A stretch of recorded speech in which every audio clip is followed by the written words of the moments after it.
Infinite projection room begins with the projection of Ultron's world destruction. This video is purely for entertainment and does not infringe on copyrights or laws. The rights to the novel and image belong to the original author. We do not claim ownership.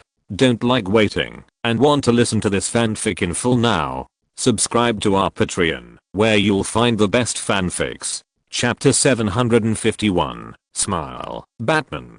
The Holy Lord held the light rope tightly, and he desperately hoped that the other party would quickly pull him out of this place, where even ghosts dared not come. If there was another chance to get out, he would never want to enter the sea of human consciousness in his life. No, he would never contact humans in his life. You are a demon after all. How can your consciousness be so weak? Your mother. The Holy Lord cursed. It's not like I haven't entered the body of a human before, and that human was much more normal than you. It would be fine if the Holy Lord didn't say anything, but once he said it, the black tide surged even more violently. Fuck, I was wrong. I won't curse anymore. The Holy Lord saw the black tide raising a bigger tsunami, and the whole demon was panicking. He didn't know what Bruce would do if this continued, but without Bruce's protection, he would definitely die. No, I have to save myself. The Holy Lord mustered up his courage. As an old demon, he had seen all kinds of scenes.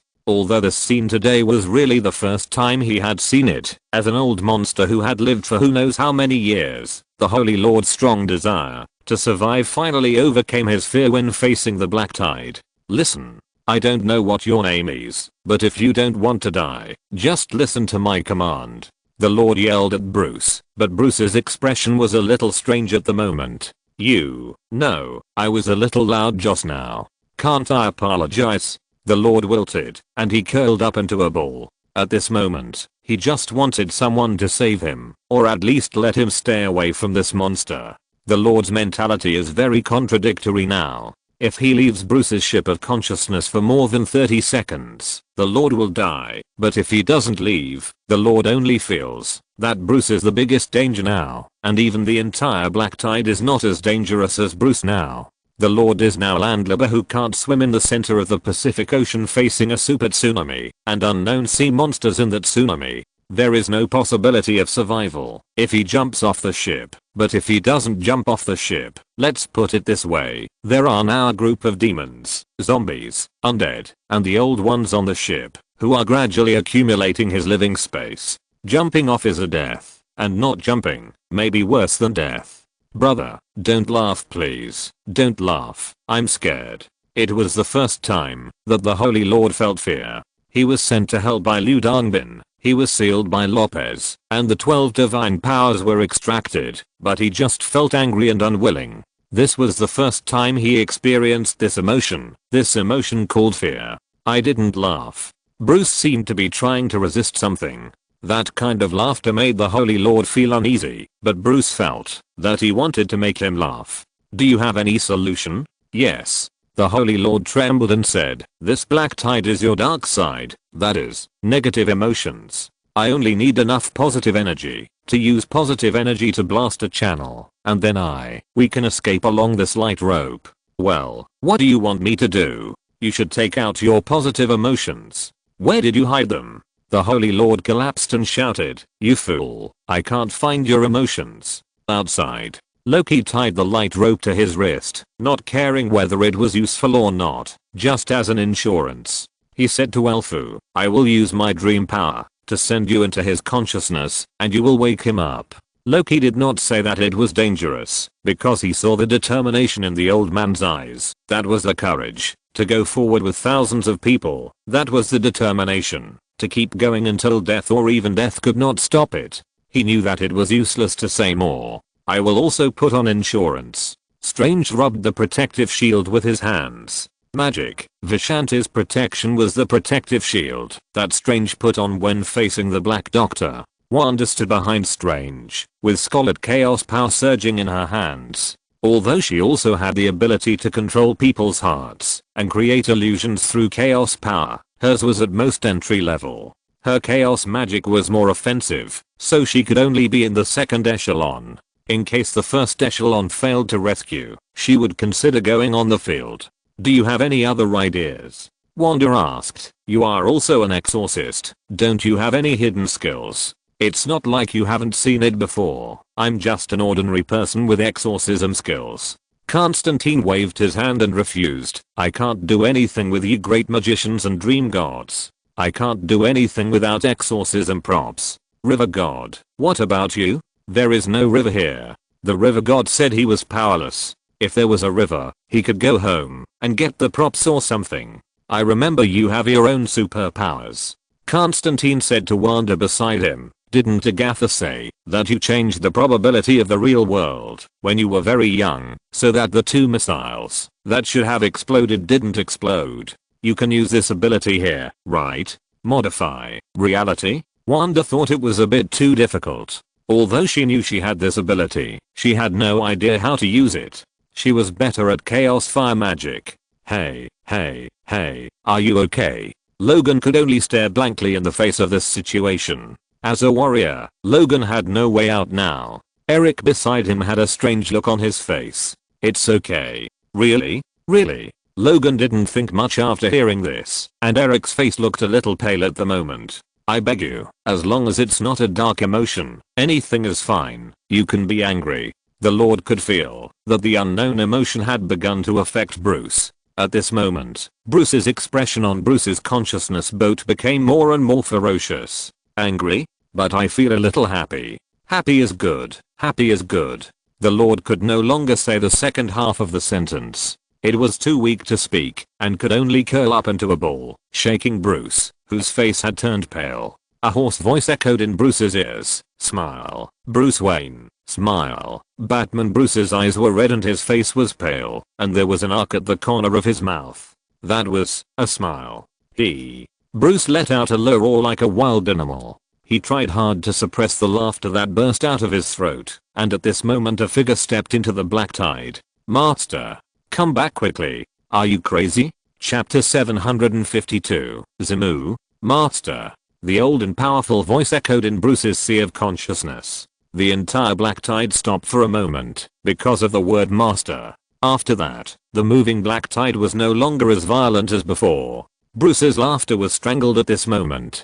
He held his throat tightly, but his eyes looked into the distance. A figure came over the waves from afar. The black tide was still scary, but could not hurt him at all. Arfu stepped onto the boat on the black tide, knelt in front of Bruce, and dragged Bruce's body that was about to fall to the ground with both hands.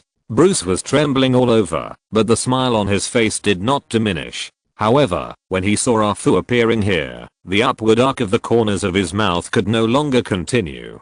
Smile, smile, just laugh. Along with the words, came the ever-changing laughter. The black tide, that had calmed down slightly due to the appearance of Alfu, turned over again, and even became more crazy with the increase in the arc of Bruce's mouth. Bruce relied on his strong reason to fight against the darkness in his heart, but in the face of the deep darkness Bruce's reason seemed extremely fragile.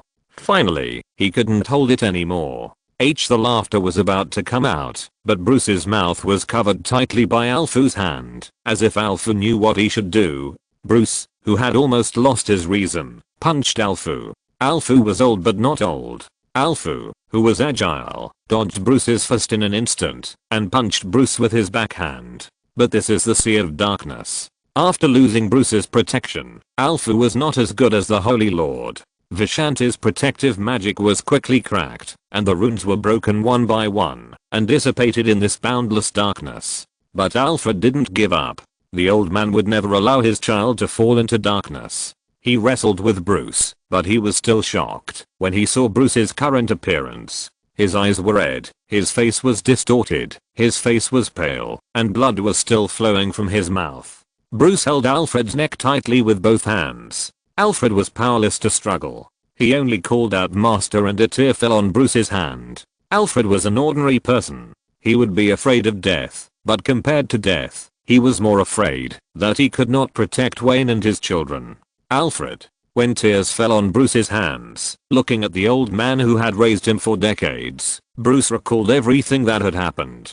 Gotham. The place where Bruce was born. Is there anything in this ghost place that Bruce would miss or feel good about? Is there? There are endless lunatics, mutants, and mental illnesses. The burial place of his parents. Gangs of all sizes are rampant. A place where only lunatics can survive. Is there anything here that Bruce would miss? Yes. There is a home here. It's not Wayne Manor. Wayne Manor is not home. Wayne Manor with Alfred is home. Alfred has been taking care of Bruce since he could remember. Alfred was about to leave, but just before he left, Bruce became an orphan. So the old man who should have left stayed in this city intertwined with madness and sin. For Bruce, the Holy Lord looked at the strong light revealed from the broken cracks in the sky excitedly. In the world of the Black Tide, there is actually no concept of up, down, left, and right, but the Holy Lord knows that it is above, because that is the exit.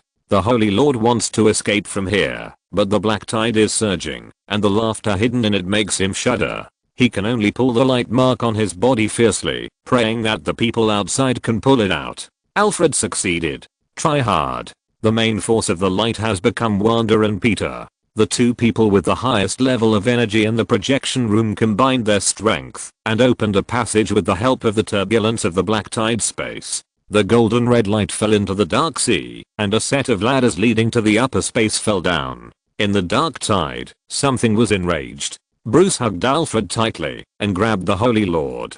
The golden red light turned into a bat claw in Bruce's hand and shot into the sky. At the last moment, the Holy Lord saw a grinning bat rushing towards them. Bang! It came out. The two people and the demon came to Bruce's memory palace. Loki had already waited again, and the Holy Lord followed the guidance of the light and left here without stopping. You are really crazy. Loki looked at the returning Alfred and Bruce beside him and subconsciously took a step back. That dark power is the strongest I have ever seen in my life. Even the ruler of darkness can hardly match it. I even suspect that the reason you had no reaction when you saw the ruler of darkness was because the energy in your body was higher than it, not because you were too weak and blocked. But I'm just an ordinary person.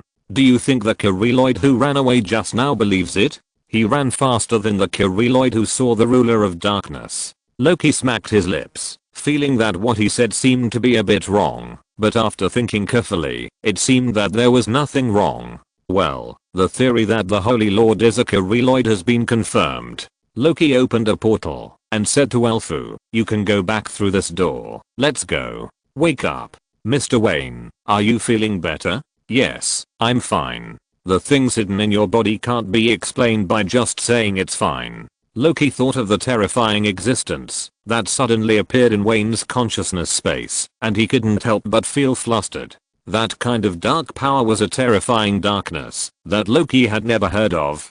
Darkness? My dark side? After Wayne gave a simple explanation, everyone still couldn't believe it. Bruce Wayne's usual behavior was actually just as the Holy Lord said. Except for being always suspicious, it was quite normal. No one could imagine that this ordinary person who couldn't even cultivate his ki actually hid a darkness that could be comparable to the ruler of darkness, Gatangia, described by Loki, in his heart. Where's the Holy Lord? It came out and returned to its own world, howling. It looks like you left a deep psychological trauma on it. It's actually okay. I disagree with what you said. Does anyone have a Q&A card? Lend me one. That thing has been used. Demon hell. The Holy Lord returned to his own world in a panic with a tense expression.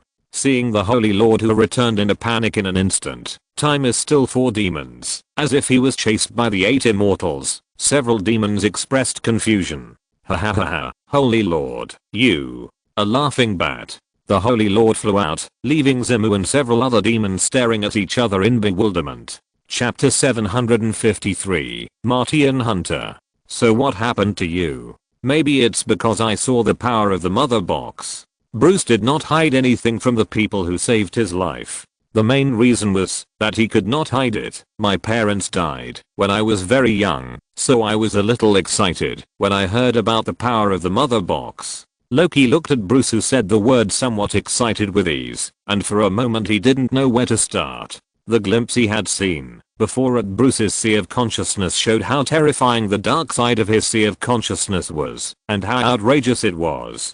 That feeling was even more terrifying than the pressure that Odin brought to Loki when he was angry. Anyway, it's good that he's okay. That's what he said, but from this moment on, everyone could no longer look at Bruce from the same perspective as before, and no one could treat Bruce as an ordinary person. Image continues. Who is it? I'm Martha. The door of the room where Louise lived was knocked by Martha, and Louise hurried over to open the door to greet her. Hi. Hi. Seeing Clark's mother, whom she had not seen for a long time, Lois was still very happy. I finally went to the Daily Planet to get back Clark's relics. I don't know why, but now there is no place to put them. The farm was confiscated, and I couldn't pay the loan for a long time.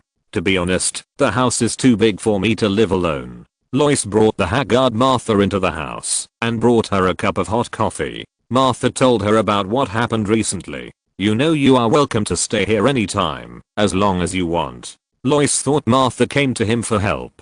Thank you, Louise, you are so considerate, but I found a small place that is just right next to the restaurant. I didn't come to you for help. I came to you because I met Mr. Perry, and he told me that you haven't been to work since Clark died. Martha came to her because she knew that Louise had not been to work and was worried about her. I don't feel like working. Louise shook her head and wanted to say something, but finally just said it lightly. The whole world is mourning. Mourning for a symbol. Wherever I go, I see that S. I hear what everyone says. They talk about him as if they know him, but they don't know Clark, and I can't stop them. I can't look at them and tell them how proud I'm of my son. Only one person knows the situation. Only you can understand my feelings. In addition to grief, I also carry a secret. I came all the way to find you because I want to see you and tell you. Martha came from afar to comfort Lois to get out of the sadness of Clark's departure. She was also very sad. The world lost a hero, and she lost her son.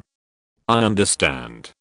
I can no longer love anyone as much as I love your son. I miss him. I miss him very much. Louise couldn't help but shed tears in her eyes. I miss him too, dear. Martha, you know, I'm here if you need anything.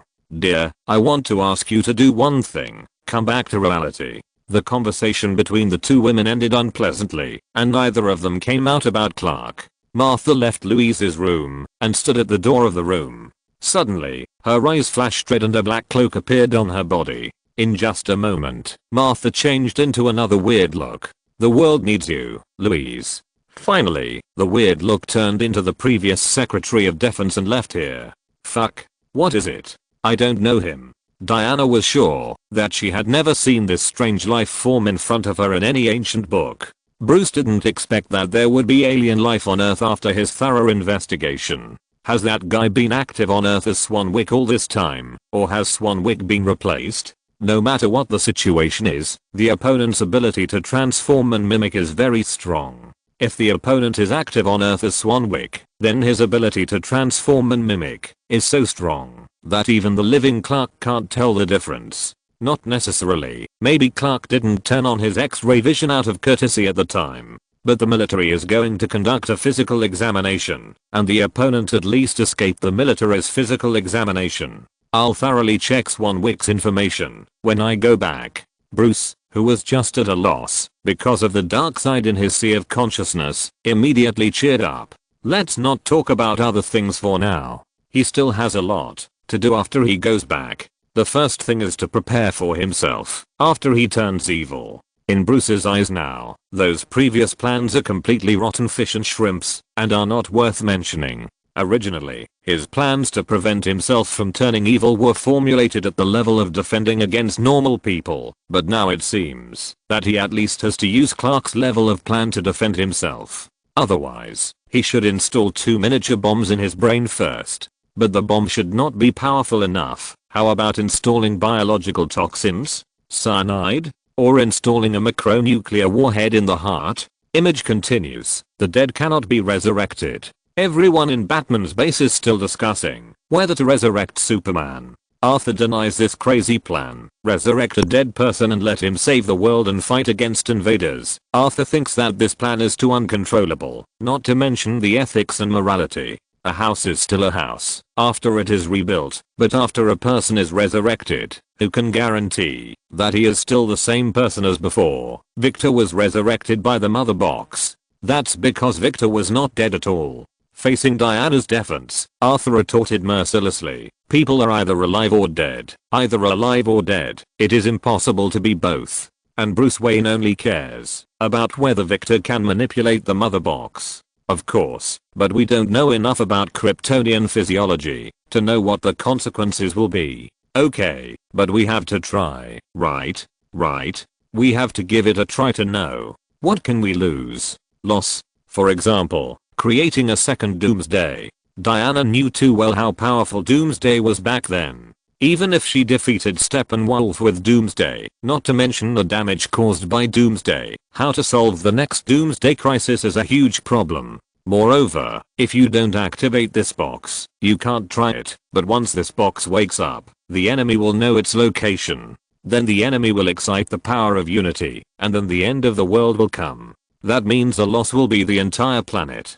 It's really reassuring to be destroyed by a group of genocidal aliens. Thanks for your reminder. Even if Superman can be resurrected, who can guarantee that he can defeat them? Arthur still felt that the risk of resurrecting Superman was too great, and the benefits were completely disproportionate to the risks. But Victor said a crucial piece of information. Chapter 754, 5,000 years old. The mother box told us that Victor's father activated the mother box more than a year ago, but Superman was still alive at the time, so no mother box summoned Steppenwolf until later. Superman died. They seem to be afraid of Superman. This is the only way to make them afraid of him. We have 6 people, not 5. Without him, there would be no us. Bruce Wayne's words successfully convinced everyone to pass the proposal to resurrect Superman.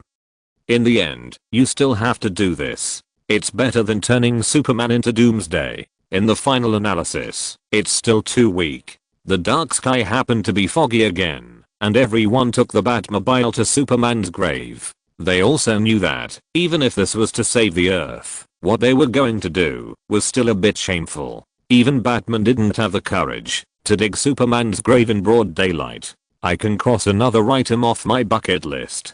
Dig Superman out of his grave. Done. You know this can be done in a nanosecond, right? Barry and Victor come to Superman's grave. They want to dig up Superman's body. Yes, we can. He's my idol. In front of Superman's grave, the two are robbing the grave, while Diana is chatting with Arthur in the Batmobile in the distance. A prince, a princess, and a boss. How can we do rough work? The Amazons and Atlanteans have joined forces. This hasn't happened in many years. Diana laments that the two races that have hated each other for many years have joined forces again. Half Atlantean. Arthur teases his identity. He has never seen himself as an Atlantean. How many years have our two tribes been at odds with each other? I don't know. I'm not close to my tribe. I hate the Atlanteans as much as you Amazonians do. Hatred is useless. Yeah. Arthur took out a wine flask and asked Diana if she wanted to take a sip. No, thank you. Diana politely refused him. Arthur looked at the two people who were robbing the tomb and said, my father told me a common saying in Atlantis, don't think about taking anything back from the darkness. Unless you pay the corresponding price. We have the same saying. What a coincidence. Arthur's common saying was completely followed by Diana. They also have the same saying. Barry and Victor are still digging. A Speed Force has a super mechanical cyborg.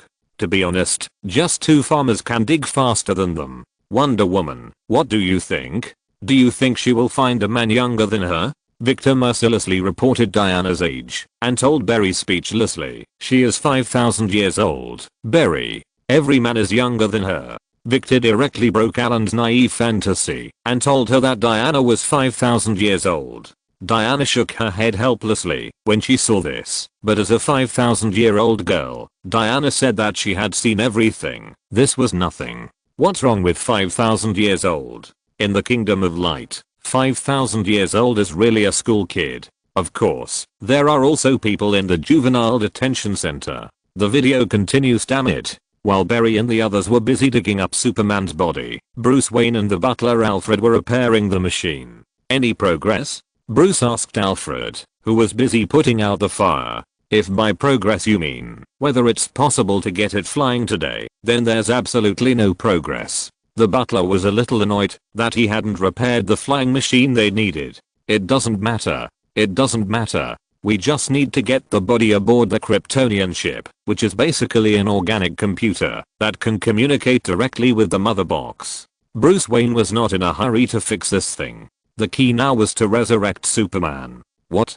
Just like it communicates with Lex Luthor? Something like that. How could it go wrong? Master Wayne, you did it. You assembled the team to meet this battle. You fulfilled your promise, but trying to resurrect him means your guilt has overwhelmed your reason. The dead cannot be resurrected, even if you try your best. Alfred put down what he was doing and came to Bruce, trying to make him give up on something as unrealistic as resurrecting Superman. Alfred, I'm acting entirely on faith this time instead of reason. Bruce Wayne understood the butler's concerns and comforted him.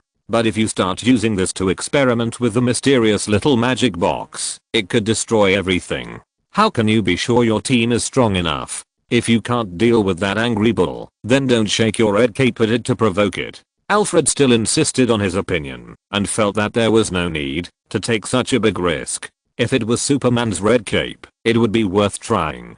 He would rush up to deal with it. The two argued and neither of them convinced the other. Diana also dug up Superman's body and put it in the car to take away. Although the four people were almost all slacking off during the process of digging the pit and robbing the tomb, at least there was no chaos here. Drivestone, your judgment is correct. There is no problem with the test results. Everyone is fine, including you, but for safety reasons we checked the entire laboratory. Thank you, Thomas. Can I leave now? Of course. Dr. Stone finally got the news that he could leave here. Everyone is fine. You are all fine. Take your things. Finally, Dr. Stone took his clothes and shook his head and left here. In your world, at least in the short term, you don't have to worry about the revival of the mother box. Hickory looked at Bruce, who was frowning, and thought he was worried that his world might be invaded by apocalypse. The awakening of the mother box has a lot to do with Clark, or more precisely, it has a lot to do with the Kryptonians. In your world, there is not only Clark, but also Zod and a group of Kryptonians. You don't have to worry at all. No, that's not what I'm worried about. Although Bruce is also worried about the mother box, he has now put any talent to protect himself first. Let's have another chapter. If you're listening to this novel on a channel other than Fanfic World, it means they downloaded and uploaded it without effort. We cordially invite you to visit our channel, Mundo Fanfic Novelos. There you'll find the original version of this story and you can explore many other novels of various genres. We're waiting for you to immerse yourself in a world of incredible novels. Chapter 755. Bruce Wayne has considered many plans, but after seeing the dark power in his body, he sadly discovered that, if he really went crazy, the only one who could stop him was another self. So, should he prepare a clone? What if the clone self went crazy? Wouldn't this be like a Russian nesting doll? The video continues. Arthur, which one do you think is better? The first one. Barry got a set of army camouflage uniforms from somewhere and was wearing them to ask Arthur to help him take a look. This one is definitely not okay. Arthur looked at the hat on Barry's head and ruthlessly dispelled Barry's idea. Or the second one. Let me see the first one again, Arthur said with a look of disgust. After Diana and Victor put the coffin into the car, Diana said to the two people outside, "Okay, change into combat uniforms. I always wear combat uniforms." Victor took off his coat to reveal his current body and completed the transformation. Batman watched the vehicle enter the checkpoint from a high place in the distance. As the current brain among the 5 people, Batman has the power to designate and command the plan and has the most fragile body. So this time, their idea is that Batman will look down at the terrain from a distance to decide how to fight this battle. First, they have to pass the Sentinel checkpoint. Where are the documents? The guard at the checkpoint asked Barry, who was driving, to show his documents. Documents, salute. Barry was a little nervous. He had never done these things before, and he was 3 years younger than Victor. The soldier inside took the documents and swiped the card, and the computer showed Star Labs employee file error. The soldier inside looked at Barry, who was driving. In the car, Victor used his special ability to quickly control the system and let the computer display his fictitious information. Alright. Alright. Oh my god, it's alright. When the information appeared on the computer, the soldier returned the certificate to Barry, and Barry's tense expression relaxed. In the Star Lab, Dr. Stone had just left the quarantine area and returned to his workplace. Doctor, they released you from the quarantine area. Ruian was very happy that the doctor was finally back. I finally got them to accept rational analysis. Check to see if we have made any progress in electronic lasers. Dr. Stone was somewhat helpless that it took too much time to send those people away, and then asked if the research had progressed. There has been a lot of progress. I'll show you. The assistant smiled and was about to show Dr. Stone the recent progress. On the other side, Diana and several others entered the Star Lab with coffins. Batman slid in front of them from the roof. Several people have changed into battle suits at this moment, and Batman even demonstrated what it means to never go through the front door. Victor, clear everyone out. No problem. Cyborg closed his eyes and hacked into the system of the Star Lab, and then the lab immediately sounded an alarm. Code red. Pollution leak. All personnel evacuate immediately. Code red. Level 5 hazard. Sensors detect alien microorganisms. Alien microorganisms? This doesn't make sense at all. It must be a mistake. Dr. Stone thought it must be a system error. How could alien microorganisms appear? Okay, everyone, close the lab and let's go. Ruian didn't care about Dr. Stone's emotions. He performed his duties very responsibly. We just checked here. Think about it carefully. It must be a mistake. Listen to me. Wait. Damn it. Ruian directly arranged for everyone in the lab to leave in an orderly manner. Dr. Stone felt that it didn't make sense, but he couldn't stop these people from leaving here according to the regulations. Dr. Stone was very anxious because he had been caught once, and he knew that the enemy was very close. Please stay calm and go to the nearest exit. There were still people wearing chemical protective suits outside to evacuate the remaining people. Dr. Stone was still unwilling to give up.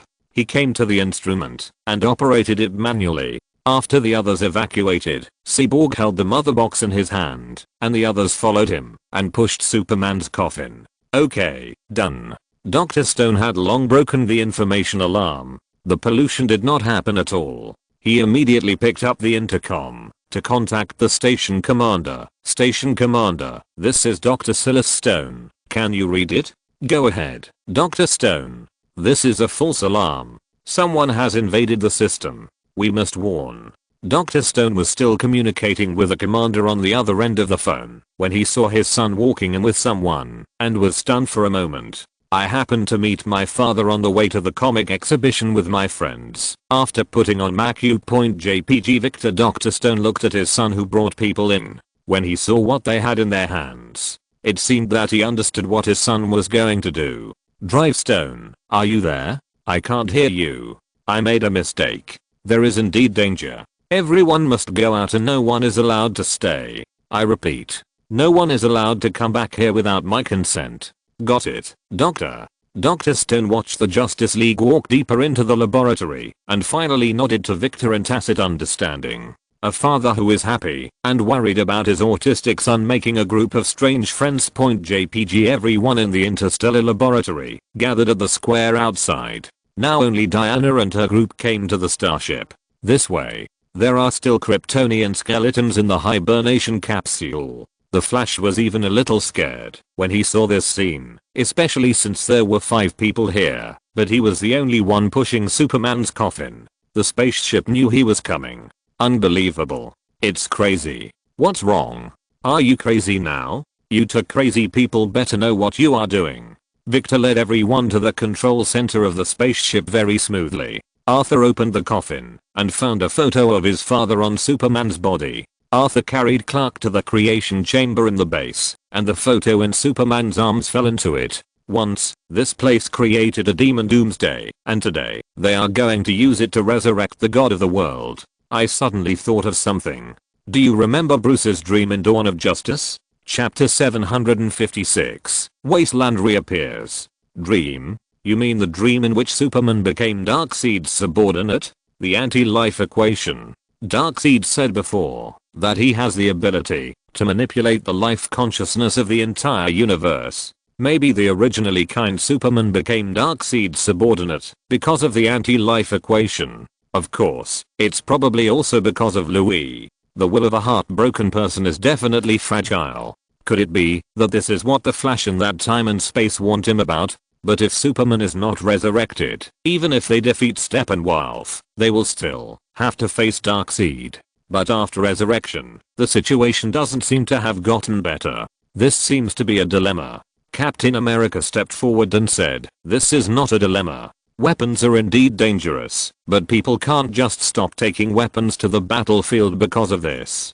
Clark in that parallel universe is controlled by Darkseid, but as long as they fight hard, there will be a chance to create a completely different future." Image continues. Cyborg on the shore opened the mother box and prepared it. Below, Arthur put his hand on Clark's body and sank it into the water. The system is coming online. "Welcome, Cyborg. Do you want to take charge of the command?" A key appeared in Cyborg's hand and was inserted into the console, and then he successfully gained control of the spacecraft. The spacecraft says that the mother box is hostile. "I can override the security protocol, but there is no time to repair all the circuit damage caused by the power surge caused by Luthor to the main capacitor." Cyborg took control of the spacecraft, but there were still problems in implementing the plan. The power supply was a big problem. Speak human language. There is not enough power to wake up the mother box. I might be able to help. I might be able to activate it. I don't like to break this principle, but when I approach the speed of light, let's put it this way, time will produce some strange phenomena, but if I do this, it can generate super strong electricity. As long as the distance is enough, return the same way. If I have enough distance to conduct a strong current, I might be able to wake up the mother box. If our plan has not changed. After hesitating for a while, the Flash said that his ability could solve the problem of charging. "No change. Do as you said. I saw the engine. This must be the end of the wire. I'm ready." In the Kryptonian spaceship, the Flash came to the end of the wire. "Prepare to start the deletion sequence. The mother box is ready." Cyborg also controlled the artificial intelligence to revive Superman, and all the preparations were done. Superman Memorial Plaza. Lois came to the familiar Superman Plaza to visit, and he bought a cup of coffee in the cafe and delivered it to the police as before. "Hey, Miss Ryan. Good morning. I thought you wouldn't come." For the last time. Although Superman had left her for a long time, she still missed Clark, but Lois decided that this was the last time to visit under Martha's persuasion, and she would live her own life in the future. Looking at that unforgettable face, Louise did not stay too long this time, but turned and left without hesitation. "The ship is begging me not to wake up the mother box. This behavior is irreversible. It's afraid. It knows that Steppenwolf is coming back to find the box." Cyborg heard the warning from the ship's artificial intelligence. "We knew it a long time ago." Continue. Batman's guilt towards Superman made him resolutely insist on doing this dangerous thing. "I strongly suggest giving up the activation." The Kryptonian ship's artificial intelligence spoke directly, but he was just an artificial intelligence. He couldn't refuse to accept the instructions of a group of people. Berry, I start the countdown.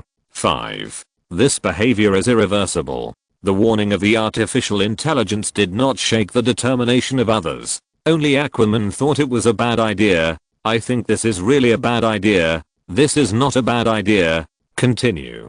"We must give up now." "Do it." Aquaman regretted listening to the warning of the artificial intelligence, but others, especially Batman, would not give up just like that. 3, 2, 1. The warning of the irreversible program of the artificial intelligence kept ringing, but the countdown had ended. Cyborg activated the mother box. The silent mother box instantly burst into dazzling brilliance.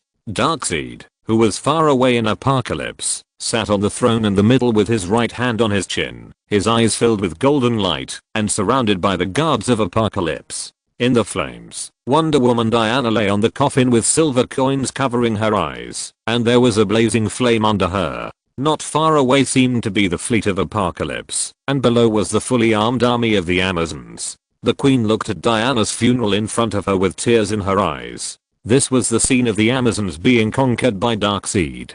Paradise Island, fallen. In the deep sea bed, Darkseid's eyes glowed red, and he fiercely inserted the trident in his hand into Arthur's body. At this moment, Arthur had ascended the throne and officially became the king of Atlantis. This was the scene of the Atlanteans being defeated by Darkseid. In Darkseid's eyes, the Omega rays turned several corners and finally cut off Arthur's head. In a dilapidated ruin, Superman was holding a dead person in his arms, grieving. Darkseid's tall figure came to his side and put his hand on his shoulder. Killer Wallow. Green Lantern base. Superman was floating in the air, and various corpses were lying on the ground. Superman was still holding Batman's helmet in his hand. Batman died in the battle, and behind Superman, Darkseid's fleet occupied the Earth.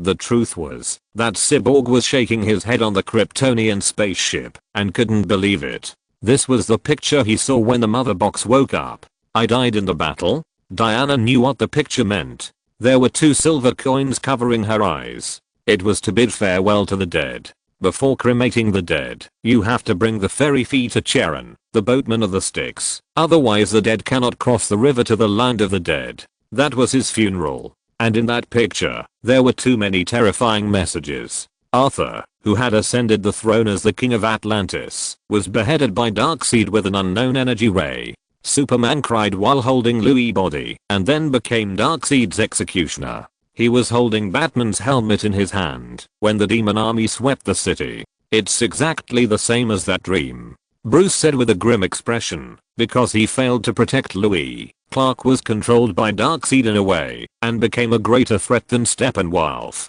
So, you must stop that future, the doomsday future. Chapter 757, Sunlight Falls, True God Reborn. It seems that this is a kind of future, a future where Darkseid comes to Earth, if the mother box is activated.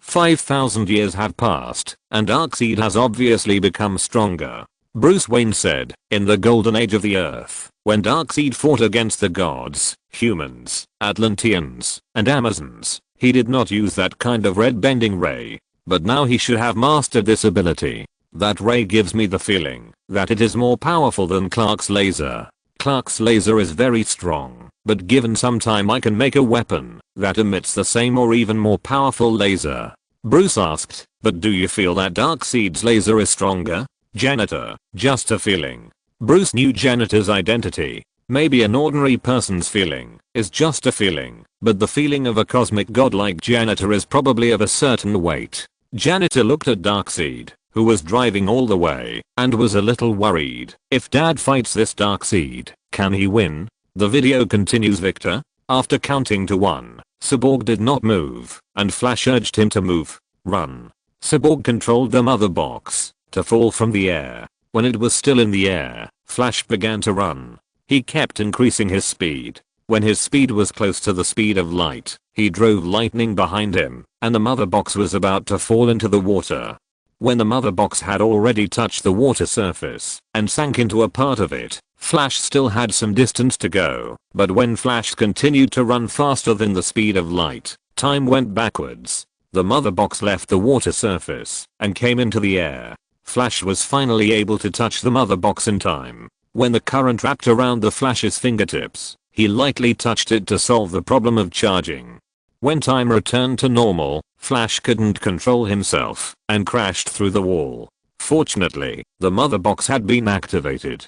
The established goal had been achieved, and everyone looked at the water surface anxiously. The future has taken root in the present. Cyborg's voice suddenly fired this sentence, and then Cyborg shouted, "Get down!" There was an explosion in the water. A stream of water sprayed out and even penetrated the top of the Kryptonian spaceship and came outside. Louise, who had just left the square, the police guarding the square, and even the people who were dispersed from the Star Lab saw this water column. The mother box flew along the water flow to the car in front of Dr. Stone outside.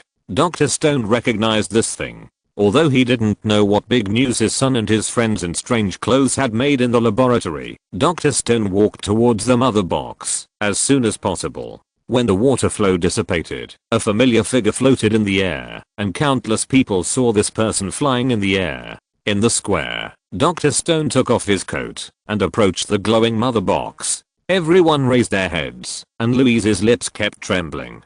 She hoped that all this was true, but she was afraid that it was just her imagination.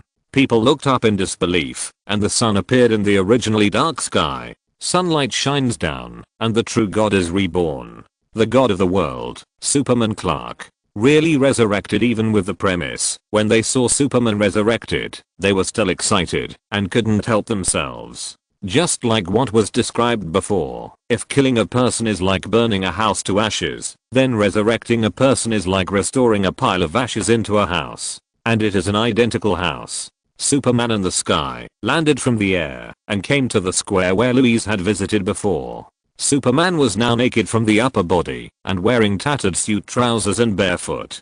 Superman looked around curiously. There was a statue of him here, but it was incomplete. There was also an S sign in the middle and a line of words. If you are looking for his monument, please look around. The resurrected Superman was a little confused. He didn't know what happened, but he kept receiving information from the surroundings. The rest of the Justice League quickly caught up. Aquaman, Wonder Woman, Flash, and Cyborg. Yes, Batman is still on his way on horseback. He's back. Seeing the resurrection of her old comrade, Wonder Woman smiled. But Superman's current state was obviously not right. The Flash grinned at him, but he used his perspective eyes to tilt his head to scan several people. Superman used his supervision to observe the people in front of him and saw the various organs inside the body through the outside. The unique structure of Cyborg attracted Clark's special attention. Something is wrong. He is scanning us. What? Before the few people reacted, Cyborg's body started the emergency response. Victor? What are you doing? It's my automatic defense system. It sensed the danger. Cyborg's body was transformed by the mother box. Because of the previous nightmare scene, the inside of the mother box regarded Superman as hostile. Under Superman's gaze, Cyborg, or the system of the mother box, felt threatened, and his automatic defense system started uncontrollably. Cyborg's left hand turned into a weapon. Cyborg tried hard to control his left hand, but it pointed directly at Superman, who had just woken up and whose mind was not clear. Victor, no, Victor, I can't control it. Don't. Amid the dissuasion of the crowd, Cyborg still launched a missile at Superman. With Superman's nerve reaction speed, this attack was as slow as a snail. Superman simply dodged the missile with a sideways movement. The moment Superman was attacked, everyone's face changed.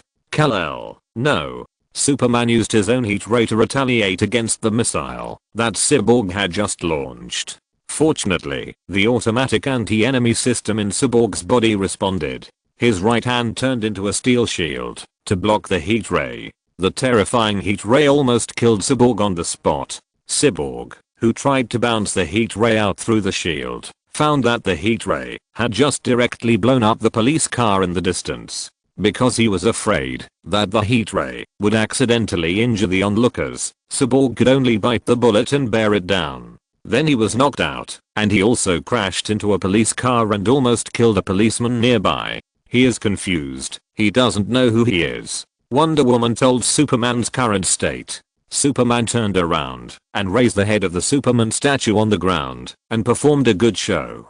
He threw the head of the Superman statue out. Wonder Woman immediately drew her sword when she saw it. The sword of Vulcan shone with an orange-red light, and she cut off the flying head of the Superman statue with one sword. Arthur, we have to control him. Is the mother box so afraid of Clark?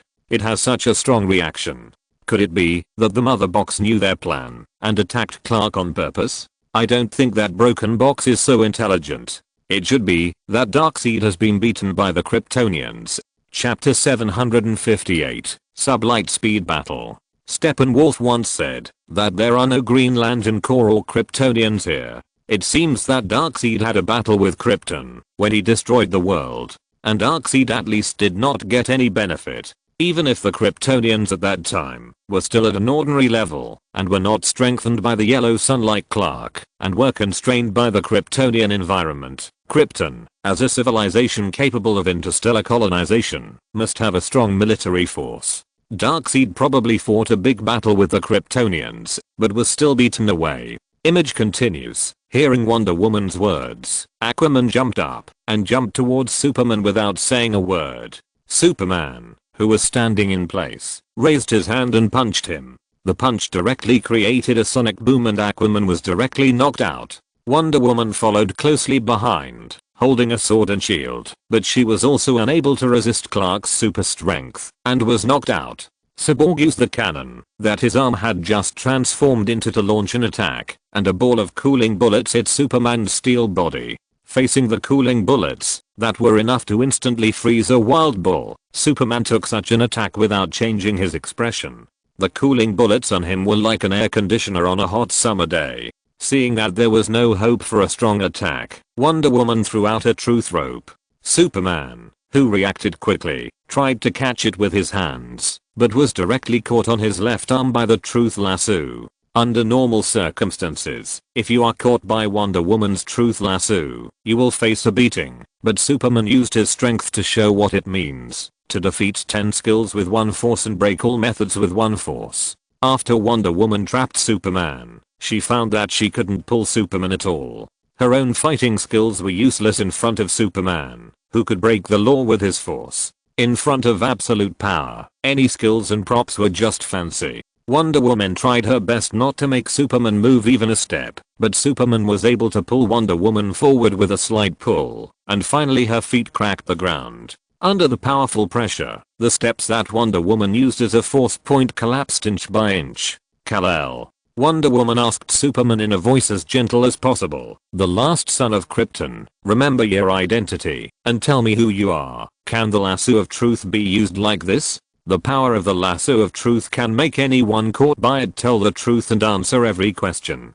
Diana took out the seemingly ordinary looking lasso of truth and told everyone, "If you are caught by it, then there are only two possibilities when facing my questions. One is the truth, and the other is I don't know." Even if that person has lost his memory, with the blessing of the power of the lasso of truth, the other party will be forced to recall. So, this thing can also be said to be a good medicine for treating Alzheimer's disease? In theory, it should be.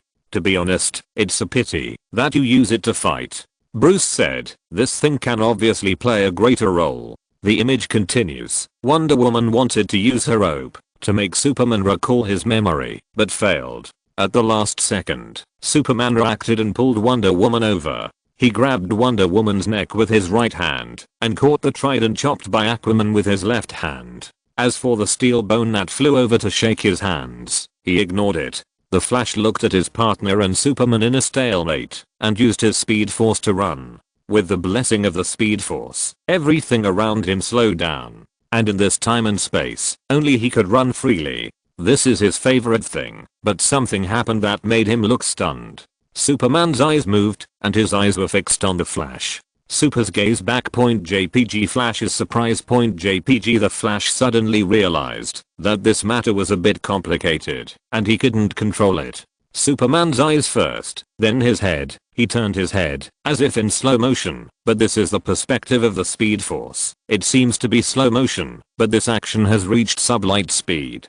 As expected, he is the man who can blow up your combat power detector. Diana joked, "He is extremely powerful and fast. If he is immune to magic and soul attacks, he will be truly invincible. At most, I can barely keep up with his nerve reaction speed. He has been able to increase his speed to sublight speed by his own ability." Bruce couldn't laugh at Diana's words. In Bruce's opinion, if magic doesn't have any special rules and magic element that can ignore the rules of physics, then normally the kind of world-destroying magic written in some novels can't cause any harm to Clark. You see, the magic version of the meteorite is to summon a meteorite to smash the opponent to death, and Clark can easily achieve this with physics. For example, using the moon to smash the earth is much more powerful than the meteorite. Now Bruce can only put all the plans to defeat Clark on kryptonite and divine power. Kryptonite, this thing is made from the world engine of Krypton.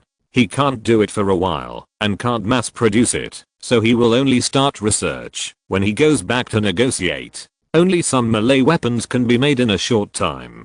Kryptonite bullets and kryptonite suits have to wait. Image continues. In this area of the Speed Force, Superman moves. He casually threw away the person who had been entangled with him before, and swung his fist towards the Flash. The panicked Flash dodged the attack, but fell to the ground, looking helplessly at Superman, who jumped high again.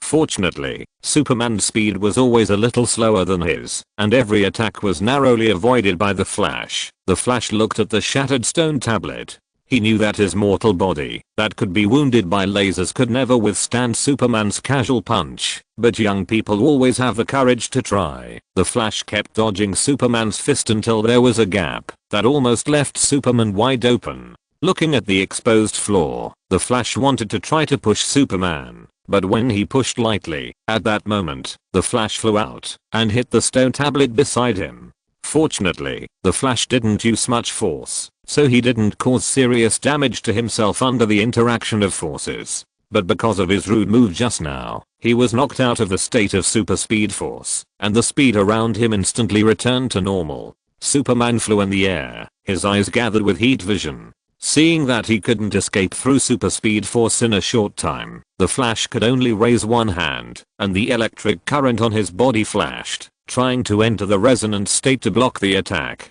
Chapter 759. Batman, yes, I have a plan. Just watch. If there is any way to resolve this battle, it must be Louis. The video continues. There were machine gun bullets in the distance. Although the machine gun bullets could only rub dust off Superman's face when they hit him, they couldn't even scrape him. But the bullets still attracted Superman's attention. It was the result of the police who came to support sitting in a jeep with machine guns and shooting at Superman with machine guns.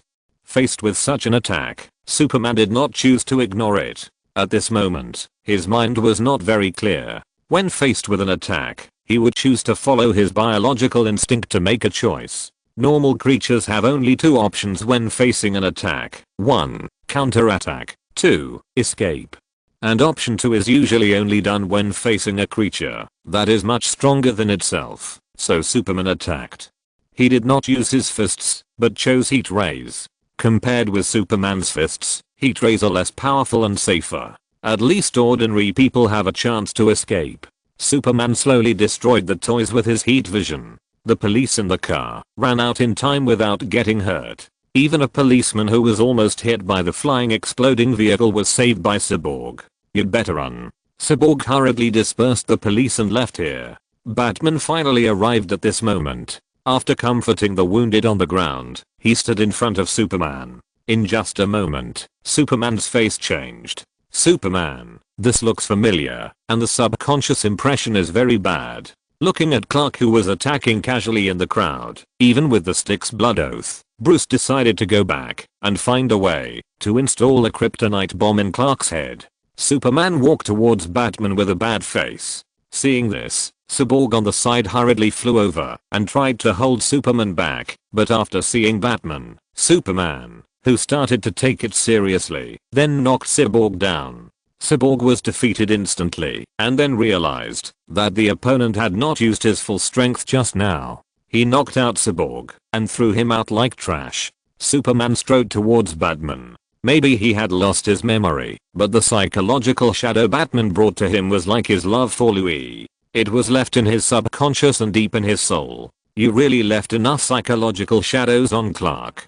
Don't say it. I'll make the kryptonite armor when I go back. Batman's teammates are still reliable. Aquaman Arthur wants to sneak attack Superman from behind, while Flash speeds up to enter the speed force field and rush towards Superman. They form a cheese sandwich. But Superman, who is serious, doesn't plan to play with Flash. Of course, there is another situation. Flash and Superman can have a blitzkrieg and sneak attack, but they really have to confront each other head on. Facing the Flash rushing over, Superman slapped him casually and then slapped Flash to Aquaman Arthur behind him. The already extremely fast speed force could not stop on the spot under the push of Superman's casual slap and directly hit Arthur behind him. Because of the small flaws in the cooperation with his teammates, the two flew out directly. Arthur was very angry. He just ran back. Don't force me to do it. Wonder Woman said this with a serious face, and Superman also sensed that this was a strong enemy, and a slightly serious look appeared on his face. Wonder Woman knew that facing Superman, the lasso of truth was useless, and there was a chance that he would be counter-controlled. The sword of Vulcan would either be ineffective or hurt Superman. Her goal was to wake him up instead of smashing him. Besides, if Superman was really injured, what would he do if he went crazy and demolished Metropolis? In desperation, Wonder Woman chose to use her protective silver bracelet. Just before she put her arms together to start the silver bracelet explosion, Superman came in front of her like teleportation. Superman held Wonder Woman's wrist tightly with both hands to stop her action. The only app damage was also interrupted. What is app damage? It's AD. App. AD is physical damage, app is magic damage, and AoE damage, which is large scale wide range damage. That makes sense. Janitor said, ordinary physical attacks can't cause any damage to Brother Clark's body, but Sister Diana's protective silver bracelet is not a simple energy shock, but it has the blessing of divine power. Maybe it really works. The video continues. Superman grabbed Wonder Woman's hands and interrupted Wonder Woman's skill casting. Wonder Woman's skill pre-swing is already very short, but Superman is not only shorter, but also a flat attack. Superman hit Wonder Woman's head with his head, and this collision directly caused a sonic boom. Fortunately, Wonder Woman was already very strong and protected by the crown. She didn't react to such a heavy blow, but she still had the strength to return the favor with the same move. Superman blinked and took a break after suffering the same blow. The previous collision made his head a little dazed. Then he got angry because he didn't follow martial ethics. He grabbed Wonder Woman's arms and flew in the air. With the power of flying, he hit her again. After a loud metal collision, Wonder Woman was knocked to the ground, and the surrounding stone slabs were all shattered. Watching Superman fly to Batman's position, Wonder Woman wanted to get up to help, but she was powerless. Batman stood in front of the burning police car, with the high-rise buildings of Metropolis behind him. He watched Superman fly in front of him. This time he didn't bring krypton bullets specifically for Clark, but Batman chose to stand there. Batman chose to believe in Superman and Superman's humanity. He chose to believe in Clark. Aren't you afraid that Clark, who has lost his memory, will directly cut you in half with a heat ray? No, if he really wants to do this, he would have launched an attack long ago. Bruce said, I believe in the kindness in Clark's subconscious mind. Of course, running is useless, and he knows that he is absolutely confident enough to face Clark. For example, Louis. Another example, carrying 2 kilograms of kryptonite bullets. Also, don't forget that, although Wasteland Doomsday is a bad ending, before this bad ending, I didn't die, and I joined forces with Clark to fight the enemy. Bruce instantly understood why he dared to face the Superman who had not woken up. That is to say, according to the future trend, as long as Louis is not dead, Superman will not turn evil, but continue to fight with us. What if your guess is wrong? I don't know, but I'm still a little prepared now. Prepared? You mean kryptonite? Chapter 760. Look at me, you bastard. You still found kryptonite. Dawn of Justice left a deep impression on them, and the scene where Batman was holding the kryptonite spear to kill Superman was a very impressive scene. The scene of a mortal holding a divine weapon to kill the gods was really shocking, and if it weren't for that Martha, Batman would really succeed. But, I remember that kryptonite is a byproduct of the kryptonite world engine transforming the Earth's ecological environment. Strange then raised a more fatal question, and the screening room only gave us one day off at that time. How did you do so many things in one day? At that time, Bruce's primary goal was to take the negotiation team composed of Clark and Diana to negotiate with Zod. In order to negotiate, they also did a night of training work to train Clark how to decipher what Bruce was saying through the slight vibration of his throat. Diana studied all night and didn't understand how the two people did it, but Diana could testify that Bruce was alone with her and Clark that night and definitely didn't have time to get kryptonite, and that thing didn't exist on Earth at all. It's not as serious as you think. I asked Alfred to make some conventional weapons. Conventional weapons? I see. Peter said, for example, a protective bracelet made by imitating Diana's protective silver bracelet? The one you used before? Yes, Peter. Bruce said sincerely, I made one. Bruce did not lie. He did ask Alfred to copy a copycat version of the bat wristband according to the data of Diana's protective silver bracelet. Peter did not ask himself if there was anything else. Well, that's it. The video continues. Clark Clark, no, don't. Facing the angry Superman, Batman could only try to persuade Superman to calm down with words. At least he could not run away. Even the Flash under the power of God could only be faster than Superman. How could he, a mortal, run? Faced with Batman's persuasion, Superman turned a deaf ear. On the contrary, the more he looked at this man, the angrier he became, as if he had been beaten by him, and beaten badly. With his brain in chaos, he thought he should teach this guy a lesson, so his eyes lit up with red light, and he looked murderous. The red light flew away, and Batman blocked it with the wristband that Alfred had made for him before, which was a replica of Diana's protective silver bracelet. But generally speaking, imitations cannot be compared with the originals. The Bat wristband is naturally not as powerful as Diana's, which can absorb the energy rays of Doomsday in a violent state and shoot it back. After a brief stalemate, the wristband on Batman's left hand could not hold on, and the whole person was knocked out and crashed into the police car behind him. Clark, no. The world needs you. Superman ignored Batman's words. He knew that Batman had another wristband on his right hand, so he flew in front of Batman again, still with the familiar moves, still shooting slowly, and was still blocked by Batman with another wristband. But that's all. Clark. Just when Batman thought he was going to die here, the savior appeared. Lois appeared. Louise called Superman's name. When Superman heard Lois's voice, the red light in his eyes disappeared. He stared at Lois blankly. This was a cry that struck his soul. Please.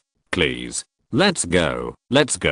Facing his lover's eyes, that were mixed with sadness, joy, excitement and other emotions, Clark calmed down. While his memory was frozen, his feelings were still warm. Miss Lois saved both of you. You both owe her a life-saving grace. Diana said, in Dawn of Justice, it was Lois who saved Clark, and now, she has saved you again. Alas, man. Clark looking at a lover who had come back from the dead. Lois's face did not show any emotional fluctuations, because it is difficult for people to react after experiencing great joy and great sorrow in a short period of time. This situation is equivalent to giving too many commands to a computer to let it run a bunch of programs at the same time, and finally the load is too heavy and it crashes. Expressionless, but Louise's whole body was trembling. She hugged Clark, feeling Clark's body temperature. Only now did she believe this was true. Let's go. Clark's eyes recovered from the chaos and he recalled everything.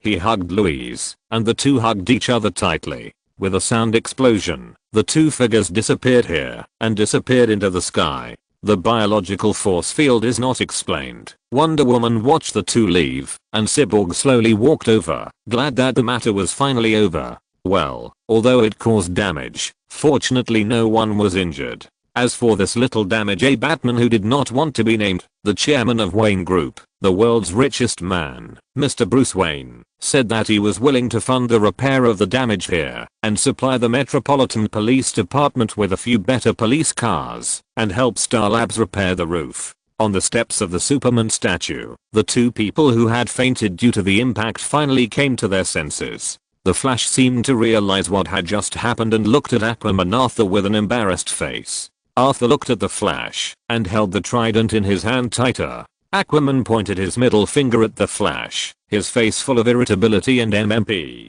Look at me, you bastard. Really, I'm sorry. Faced with the anger expressed by Aquaman through body language, the Flash could only smile and say, Big brother, do you think I'm cute? At this moment, just when everyone thought that everything had settled down, a sonic boom channel descended near the square. Are these guys so timid? They came to grab the mother box right after Clark left. I guess the mother box only dared to send a message to Steppenwolf and let them take it away after Superman left. Diana said, I really don't know what kind of horrible trauma the Kryptonians inflicted on the Legion of Apocalypse to scare the mother box into this state. But it only takes a few seconds for Clark to come back. This is meaningless. No, there is some reason. Bruce said, the other party is trying to use time difference. Chapter 761, Double Defense Break. The other party has only one goal from the beginning to the end, that is to get the mother box. As long as the mother box is in hand, I'm afraid even Superman can't resist the unified power of the three mother boxes. From a tactical and strategic point of view, the other party is absolutely right. Bruce sighed. This is a powerful enemy with a brain. The video continues. He's coming. Where is the mother box? Wonder Woman and Cyborg saw the portal and knew that Steppenwolf came here to find the mother box. In the interstellar laboratory, Dr. Stone brought the mother box to his laboratory. He had an important thing to do quick. In the square outside, Steppenwolf walked out of the sonic explosion channel. He completely ignored the ordinary humans around him and came directly to the car where the mother box had been before. The ordinary people around saw this monster and screamed. Ruian stood in the front to protect the researcher behind him. Fortunately, Steppenwolf's mind was full of the mother box and he didn't bother to care about these ordinary people. Anyway, in his opinion, as long as the mother box was combined, these people were all demon-like bodies. Seeing that he was one step late again, Steppenwolf was so angry that his blade armor was shattered. He bared his teeth and growled, then jumped up and rushed into the Star Lab. Attention, security breach found. Intruder appears. Dr. Stone has not yet successfully started the equipment, but Steppenwolf has already arrived at the Star Lab. Dr. Stone opened the glass door and put the mother box in the designated position. He knew that the laser would not start until the protective measures were fully activated, so he simply did not run away. Perhaps knowing that he could not run away, and if he was captured alive by the enemy, he would be taken hostage. Dr. Stone did not want to leave trouble for his son, so he stood directly next to the mother box and started the laser. What is Dr. Stone going to do? That's a laser with a temperature of tens of thousands of degrees. If a human is standing by, he will be burned to ashes in an instant. No.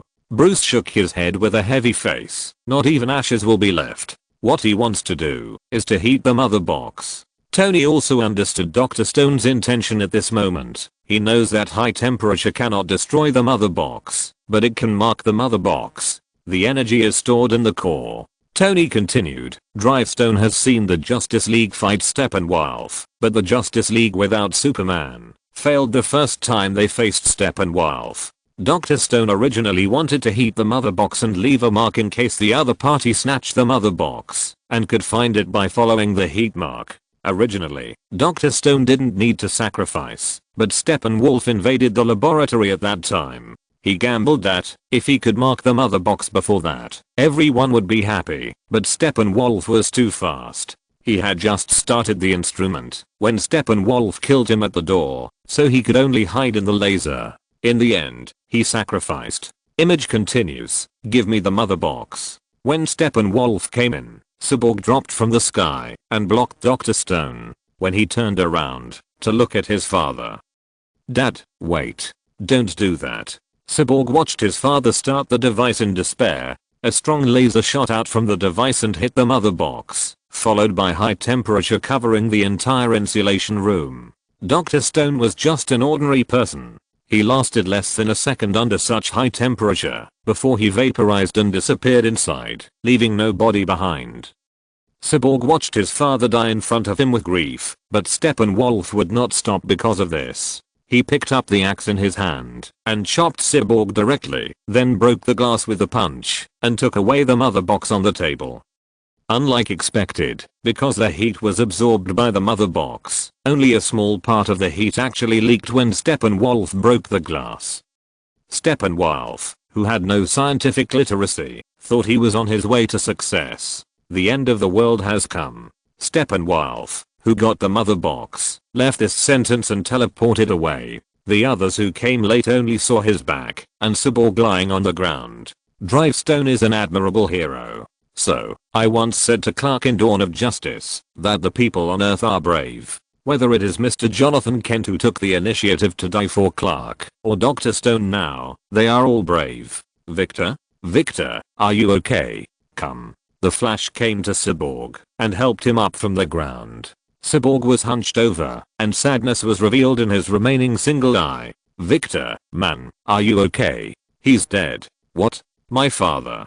Cyborg's voice was even out of tune because of excessive sadness. He limped towards the laser isolation cabin and said as he walked, I didn't save him. I couldn't save him. Oh my god. His father died because of us. I told you it was a bad idea to wake up the box. It's not a bad idea. We needed Superman before, and we still need him now. Whoever is resurrected, he's not Superman. Maybe he has his body and superpowers, but it's not him. Diana and Arthur were arguing, and Bruce walked in from the broken door, where the white mist had not yet dissipated. It's him. He recognized Lois Lane.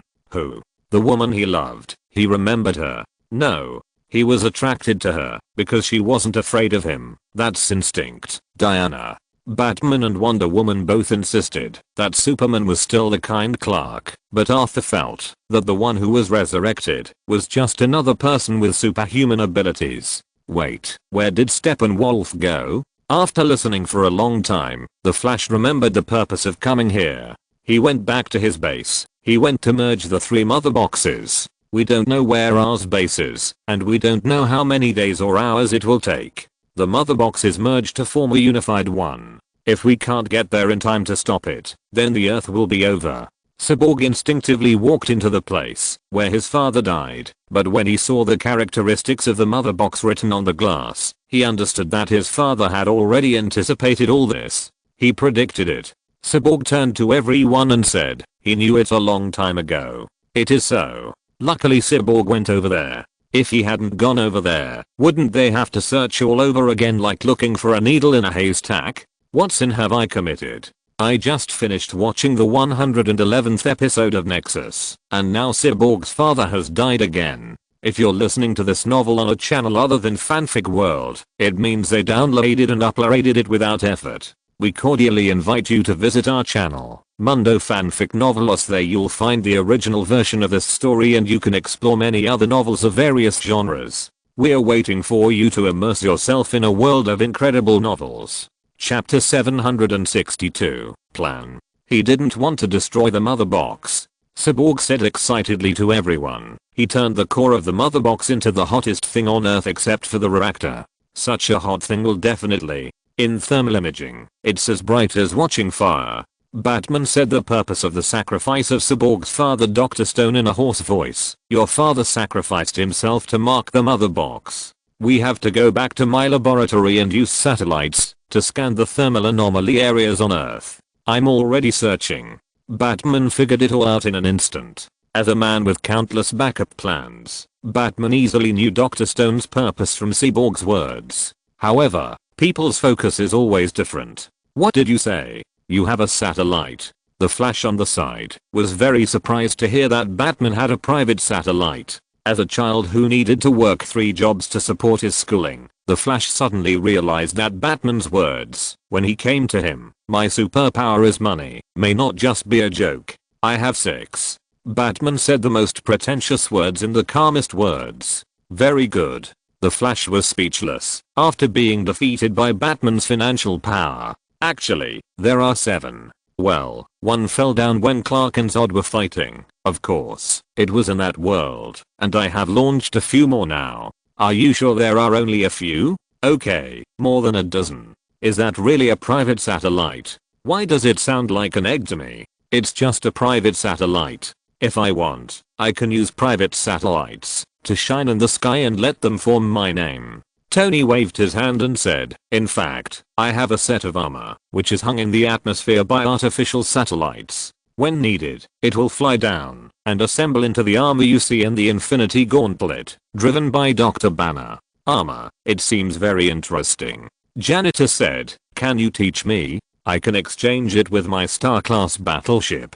But we are not in the same world. Janitor pouted, but suddenly found that it was fun to spell out his own name in the starry sky. Oh, that's okay. Peter, who couldn't even afford a second-hand car, didn't want to pay attention to this group of damn rich people. Image continues. Let's go find that GZZ.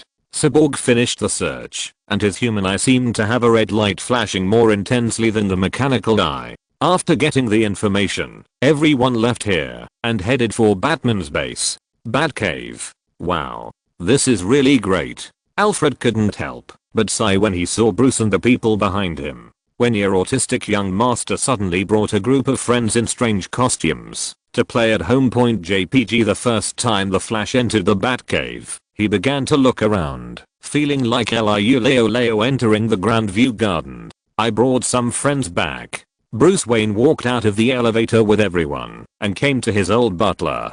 Everyone, this is Alfred. I'll help him. Hello, Alfred. Diana greeted politely, and Alfred also responded politely.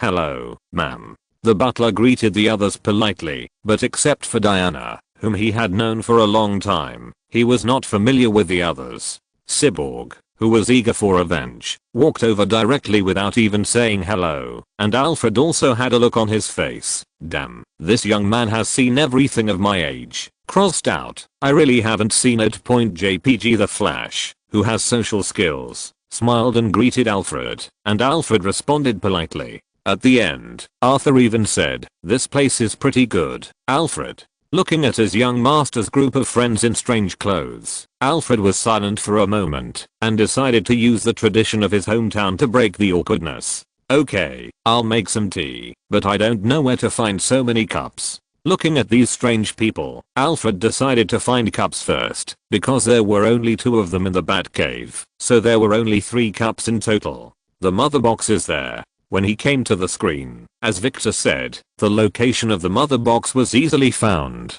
Switch to visible spectrum, and Chernobyl, a ghost town not far from Moscow. It was abandoned after a nuclear accident 30 years ago, and even the army would not enter. Because she has lived for a long time, Diana knows that it is an abandoned nuclear power plant. Yes, the nuclear radiation there is strong enough to grow a foot on a person's neck. There is no radiation anymore. Steppenwolf gathered the radiation and used it to build his base. Zoom in. Diana seemed to have found something on the map and asked to zoom in to see it. "What is he building?" Arthur asked, looking at the building on the satellite map. "From here, we attack from above." Bruce thought of starting the attack from there. Explosives can't separate the 3 mother boxes, they can only strengthen the cohesion between them. "What do you mean? We can't just blow it up?"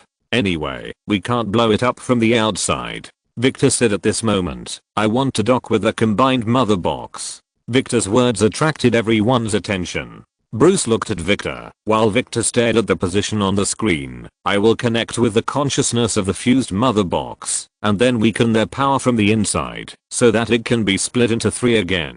This is a crazy plan, so crazy that Diana immediately opposed it. "No, you don't know what kind of situation you will encounter. You have to integrate the unified force on your own. The mother boxes can destroy the world when they unite, and they have existed for a billion years. They will definitely invade your system, find your weaknesses and your fears, and use them to destroy you. Just send me in, and buy me some time. You may die, Victor. If I don't go, we will all die, no discussion. I have nothing in this world. Don't you want me to make good use of these gifts? I have decided, I will do this." After losing his last relative, Victor has nothing else to lose at this moment. Okay, then, if Victor can save the world by fusing with these doomsday boxes, then we should send him into those boxes. But helping him means we have to attack that base. Chapter 763. Clark, I'm back. Is this Cyborg's weakness? His mechanical part? Bruce keenly grasped some information.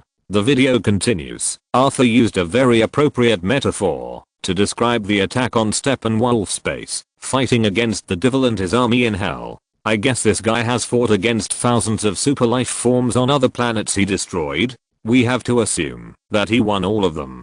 Barry was still a little scared. In fact, what he said was not wrong. Steppenwolf destroyed so many planets. Assuming that there is a superpower person with the same level as any of them on a planet, then he has killed at least tens of thousands of superpower people. However, this judgment is indeed based on the Earth. Actually, normal planets won't have so many people with superpowers. As a god who has traveled the universe for many years, Janitor actually has a deep understanding of this. At least that's the case in my universe. I haven't been to the Earth in my universe, because according to the star map, the Earth is in a remote wilderness. At that time, I was taken home by my dad after a big battle with the elders of the universe, and I didn't have time to go. But on a normal planet, the physical fitness of the Aquaman Arthur in the video should be at the peak level, and he doesn't have skills such as underwater breathing and water magic. I have a deep understanding of this. Thanos took over the topic. Earth has a small population, and its technology is very crooked. It can't get out of its home planet, but can invent some very strange things. The most important thing is that there are too many people with superpowers. Even if I've been fighting in the universe for so many years, the only one who can be regarded as a super person is Ebony Maw, and maybe the remaining 3 of the Black Obsidian 4 are also super people, but I can't remember. And how many have appeared on different Earths in total? Captain Steve, Master Strange and all the mages of Kamar-Taj. Black Panther T'Challa's performance is also extraordinary. I'm afraid he also has superpowers. The Green Giant is also an Earth creature. It's terrifying that he can beat me back with a bunch of punches. And there's also Wanda.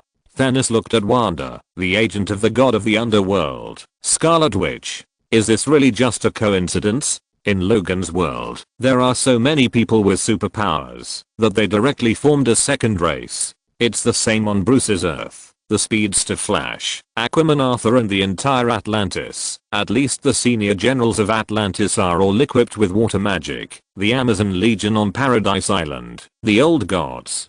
Too many, too many, too many. There is such a record in the ancient book of Kamar-Taj that the Earth is the center of the entire universe. Strange said, maybe our world is just a relatively normal world, and some worlds may have more than this. It's unlikely. That kind of world must be so chaotic.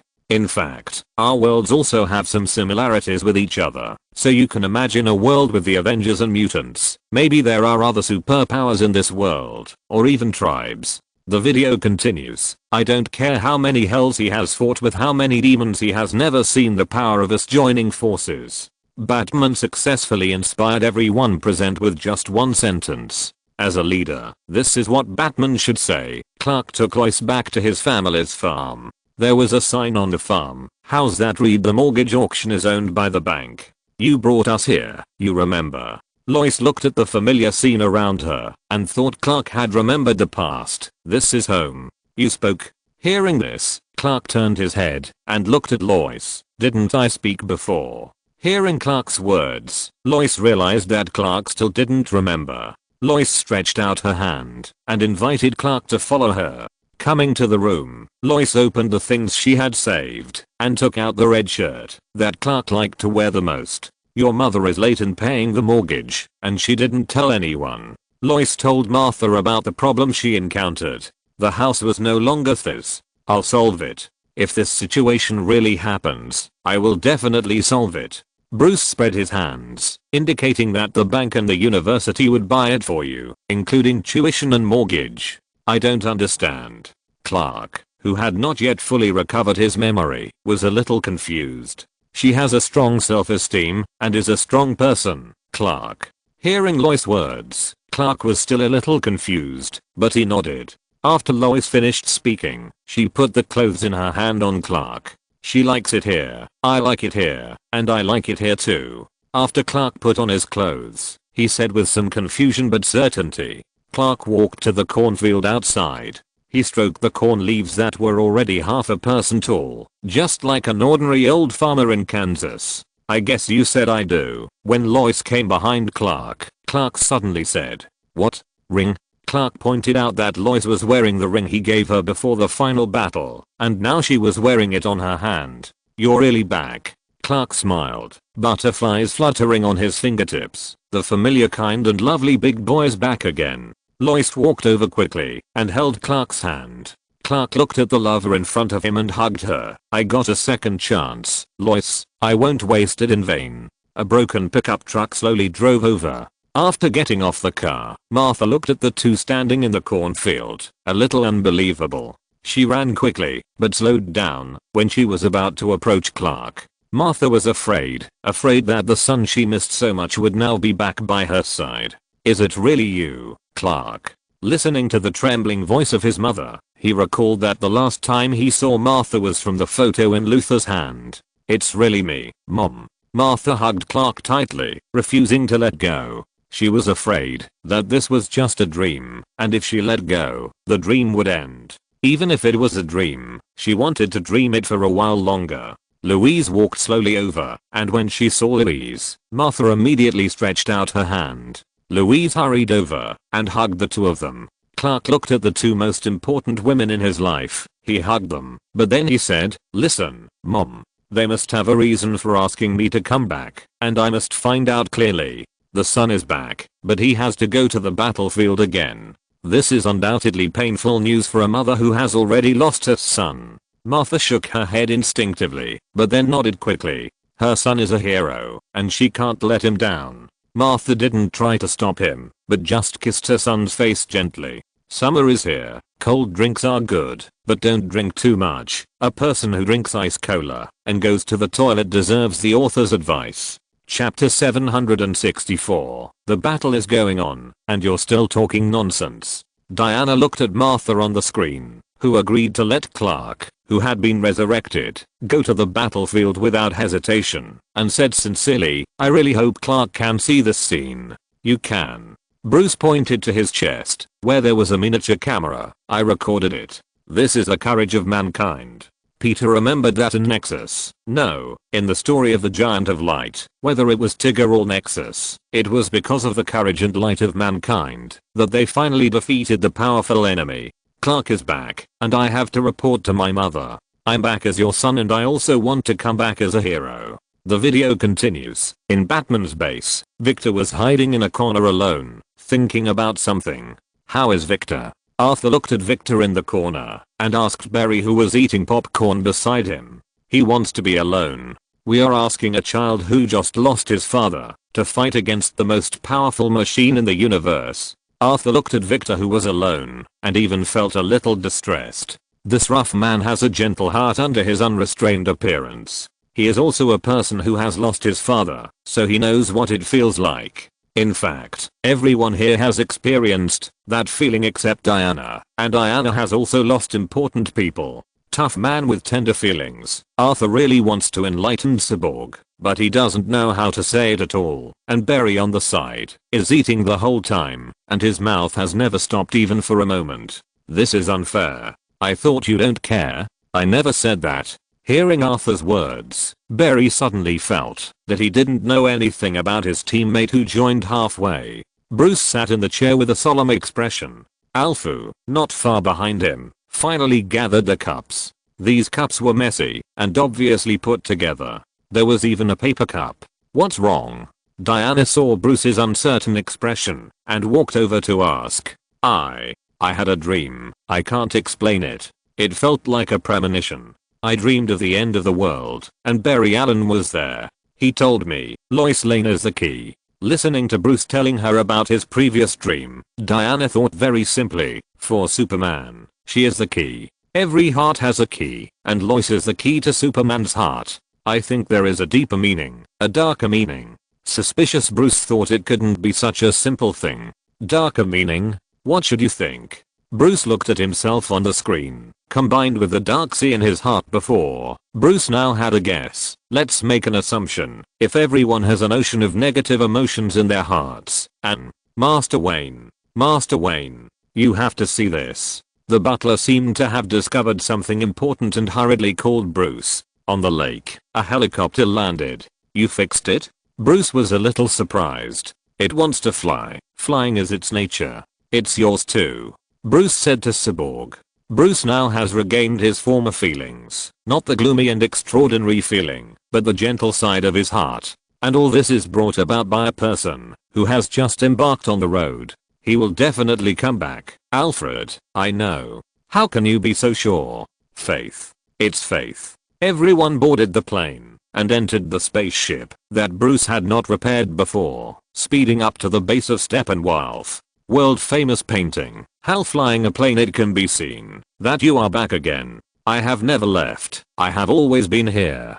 Bruce's eyes were firm. Maybe he lost his faith in that world, but he is still here now. He is still the Dark Knight of Gotham. All this has never changed. The video continues. The metal turns into a golden liquid and flows. Steppenwolf looks at the 3 activated mother boxes in front of him and can't help but sigh that he has finally collected all the boxes on this small broken ball.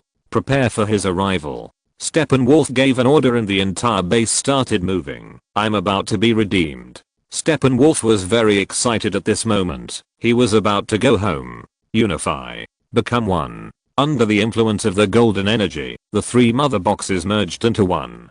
Instantly, everyone on the earth who had come into contact with the mother box felt a jolt in their hearts. Queen Hippolyta of Paradise Island, Mera and a group of Atlantis guards under the water, and Alpha in the Batcave, they all looked up at the sky at the same time. Satellite shows that he has built a defensive dome. Tactical Master Bruce quickly pointed out the flaws in Steppenwolf's defense strategy. As long as the tower is blown up, the dome will collapse.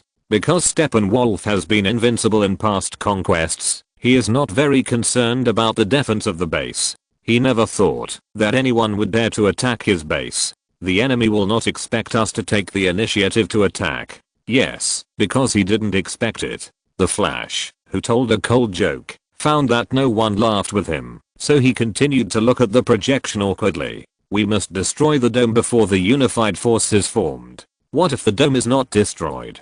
Bruce said in an unquestionable tone. It must be destroyed. Yes, this is a task that must be completed. It can be said that the next steps of the plan need to be completed on the basis of this step. If the dome is not blown up, then there will be big trouble. Once Victor is connected to the combined mother box, with Barry's assistance, he can explain. Arthur interrupted Diana. How can this be achieved? With the power of love. Then Barry, who wanted to liven up the atmosphere, was first glared at by Arthur and then taught a lesson by Bruce. Stop it.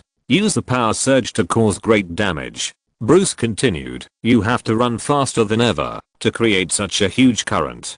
Chapter 765. Love them as we love you. Then you have to push Victor, and that force should allow him to enter the mother box. Victor, it's all up to you from now on. Before the 3 merge into one, disintegrate them from within. We finally have an action plan. We have a plan. Bruce corrected. What about the old gods? Bruce suddenly found a blind spot. Back then, Zeus's thunder short-circuited the mother box that was about to merge, and Ares, the god of war, beat Darkseid. Now that Apocalypse has invaded, why did the old gods have no reaction? Hearing this question, Diana's face was obviously not very good. This is a super long-standing historical legacy. I can only tell you that they are all dead. Seeing that Diana was obviously unwilling to reveal this matter at all, Bruce did not ask any more questions, and he felt that Diana might not be lying. You know, the story of the old gods has become a myth. Even if they are not dead, they have not appeared in at least 3,000 years. As a skeptic, Bruce naturally couldn't believe Diana's words, so he planned to investigate again. Diana was relieved when she saw that no one asked any more questions. As for how the old gods died, she didn't know much else, but she knew exactly how Ares died. She was hacked to death. Image continues. Arctic Kryptonian spaceship. The interior of the dark Kryptonian spaceship revealed a faint light, and footsteps sounded in the empty corridor. Under the influence of the echo, even the light footsteps seemed particularly loud. The corridor of the spaceship lit up with faint lights. This Kryptonian colony spaceship welcomed the last child of Krypton. Back here again, Clark looked at the familiar, yet unfamiliar Kryptonian-style buildings around him, with mixed feelings. The last time he came here, he got his first battlesuit, learned to fly, and most importantly, knew his own life experience. The family emblem of the elf family represents hope, and this hope contains a fundamental belief, that is, everyone can become a force for good. Clark, you can bring them that belief. Clark walked forward, and his biological father's words came to his mind, and seemed to sound in the empty corridor, leading to waves of echoes. White lights lit up on both sides of the corridor, and clothes were mobilized one by one. Even after 10,000 years, these clothes are still intact. Behind Clark are Kryptonian ceremonial uniform, Kryptonian diplomatic uniform, Kryptonian spacesuit, Kryptonian combat uniform. You were sent here for a reason. You will give the people on Earth an ideal worth fighting for. Since you are going to spend your whole life, you should also find out why you are here. The words of Jonathan Kent, the adoptive father, are still hoarse and low, just like him, the heartfelt words of an old farmer in Kansas. Clark walked past those clothes. He felt a sense of alienation from them. He no longer wanted to wear the red and blue battlesuit. They will stumble and fall. You must make a choice. They will stand shoulder to shoulder with you in the sun, Carl. As a piece of clothing appeared, the white light illuminated Clark's face buried in the darkness, and he stopped in front of a piece of clothing.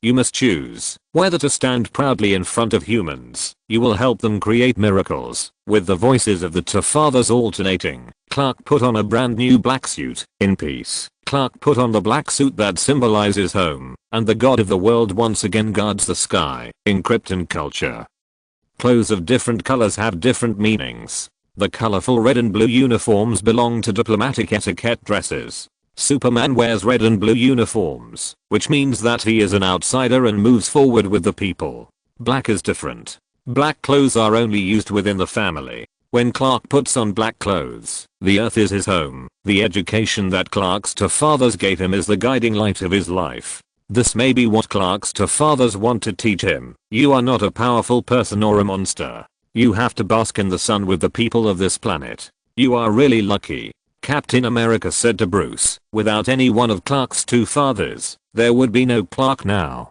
All the hopes and dreams of Krypton are now pinned on you. The oval door slowly opened, the white mist dissipated, and in the blazing white light, the reborn Clark changed into black clothes. I'm so proud of you, son. Your mother and I love you deeply. Your mother and I know that you will change the world. The rocks on the ground were clearly shadowed under the sunlight, and a shadow suddenly appeared on the rock at this moment. It was a big hand, which slowly clenched its fist and gently touched the rock. Your heart has been tested. I know this is not easy, Clark. Under the influence of the BO force field, gravel and sand spun around Clark. Now he is more mature in mind and more experienced in controlling power. The seemingly soft BO force field is much stronger than the BO force field used by the immature him in the past, because it contains the power of tenderness and love. He slowly loosened his fist and turned it into a hand. When his hand was no longer a fist, the gravel around him floated more steadily around him.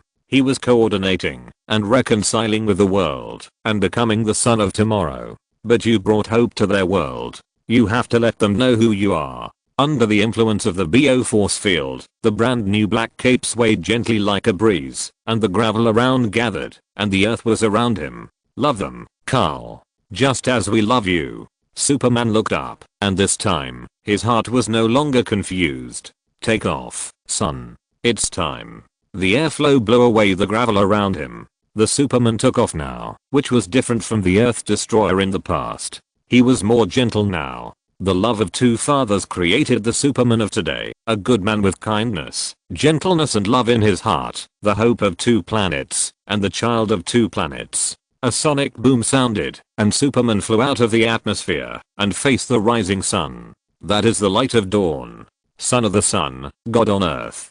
Hope of Krypton and Earth. An ordinary farmer in Kansas, a reporter for the Daily Planet, an ordinary man who sacrificed himself. Clark Carlisle Kent. For the sense of ceremony of this chapter, I specially set it to be released at sunrise. Chapter 766. You are not a wall facer. So handsome. It was the first time that Janitor had the concept of handsomeness for a creature. As a cosmic god, all non-god level life forms were flawed in her eyes. Clark, bathing in the scorching sun, moved Janitor's heart. Although she was also a cosmic god, she was also a little girl. It's this scene again. Logan, a rough man, couldn't say any professional terms, but he still exhausted all his vocabulary to express his inner thoughts at the moment. Anyway, I can't say it. It's just that kind of beautiful and shocking feeling, you know. Shut up. You ruined the originally good atmosphere with just one sentence. Image continues. In the dark night, the waves rolled, and a plane quickly passed over the sea. The plane's searchlight seemed to be the only dawn in this endless darkness.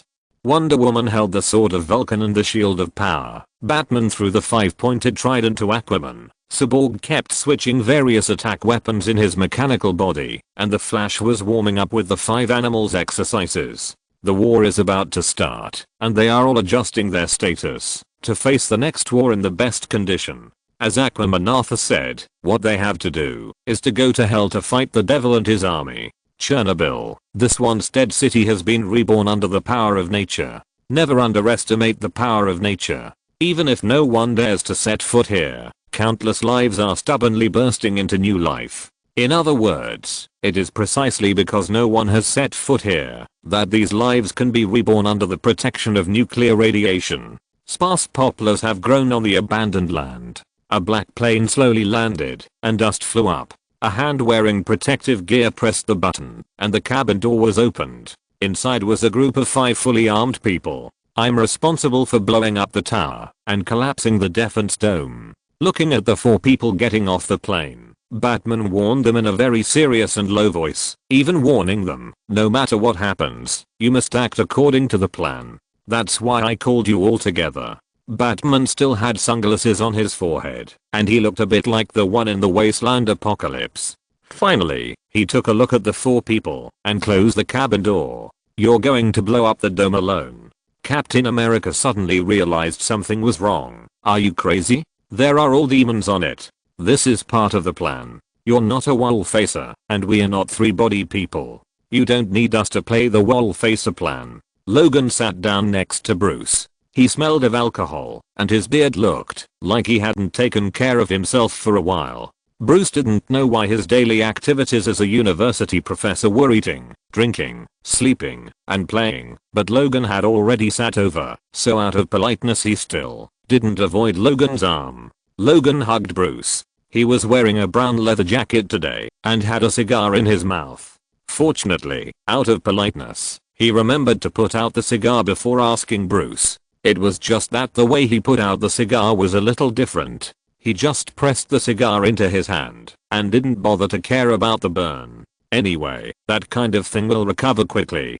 Come, talk to me. Nothing to talk about. Under the irritable gaze of Afu, who had to wash clothes for the young master again today, Bruce simply revealed his predicted future. When I made the plan, I definitely did not take into account the completely unstable Superman Clark, which means that the basic original plan must be the 5 of them. If you want to attack the base, someone must go to blow up the dome. Cyborg Victor has enough firepower, but he is the most critical link. Whether the mother box can be separated depends on him, so he can't go. Diana has a protective silver bracelet and has experience in operating fighter planes, but you have seen how strong Steppenwolf is. None of the 5 of us can be its opponent in a single fight. Even the strongest Diana can only guarantee a 50-50 chance. Bruce looked at Diana. If he didn't say it or look at it, no one would have thought that this woman with a strong aura and who looked less than 30 years old was actually the strongest among a group of extraordinary people.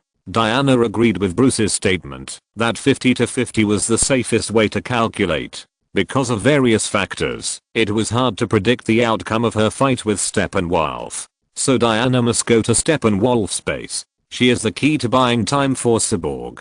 The Flash, Barry Allen. His speed force is not stable. He must rest every time he uses it for a certain period of time. Cyborg needs a lot of current after entering the mother box. Barry Allen is the key to providing current to Cyborg. I can't substitute this instability into the most critical part of the plan. Aquaman, Arthur. He can't fly a plane and has no ability to cause large-scale destruction. He can't execute this plan, so he can only help Diana. So only I can carry out this mission. But there are all demons everywhere.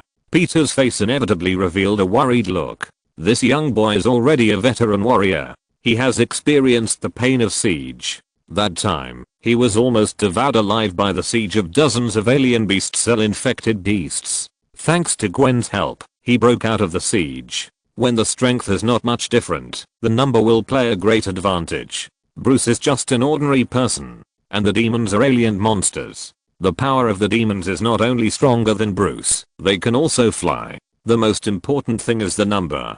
Dozens? Even if multiplied by 100, it's not certain.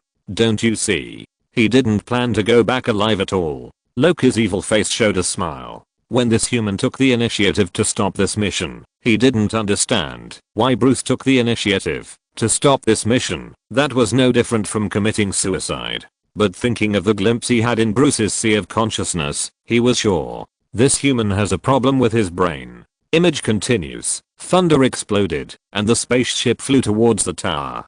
A missile hit the shield accurately. Unlike the shields in superhero movies, that shattered at the touch, although the missile blew a gap, the shield had the ability to heal, and repaired itself almost the moment it was destroyed. Retreat, Bruce, you are committing suicide.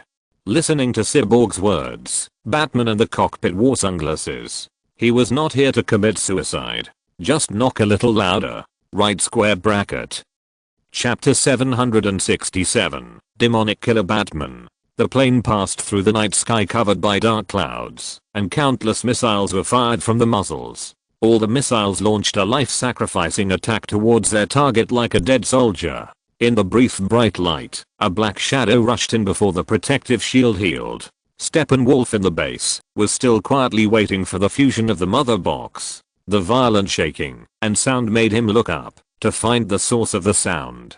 Batman with goggles was not affected by the bright light caused by the missile explosion. He put on goggles before driving the plane into the dome. Seeing that the time was ripe, Batman immediately launched a missile to blow up the tower. The protective shield disappeared. Steppenwolf was still calm in anger and ordered, "Kill him, go to the bracket, to protect the unified power." Bang bang bang like a dragonfly flapping its wings, and like bees and mosquitoes buzzing. The overwhelming army of demons rushed into the sky. They came out like a wasp whose nest was poked, just to kill that blind guy. Affected by the special environment in the Steppenwolf base, the plane failed. After destroying the tower, the flying steel behemoth has fallen, leaving only a mortal human to face the demon army that fell from the sky. Damn it. Batman hammered the control panel hard. In a turbulent period, the plane crashed into several buildings and stopped. Countless demons rushed here like a flood. The tower has collapsed. Did you receive it? Received. Clear and clear.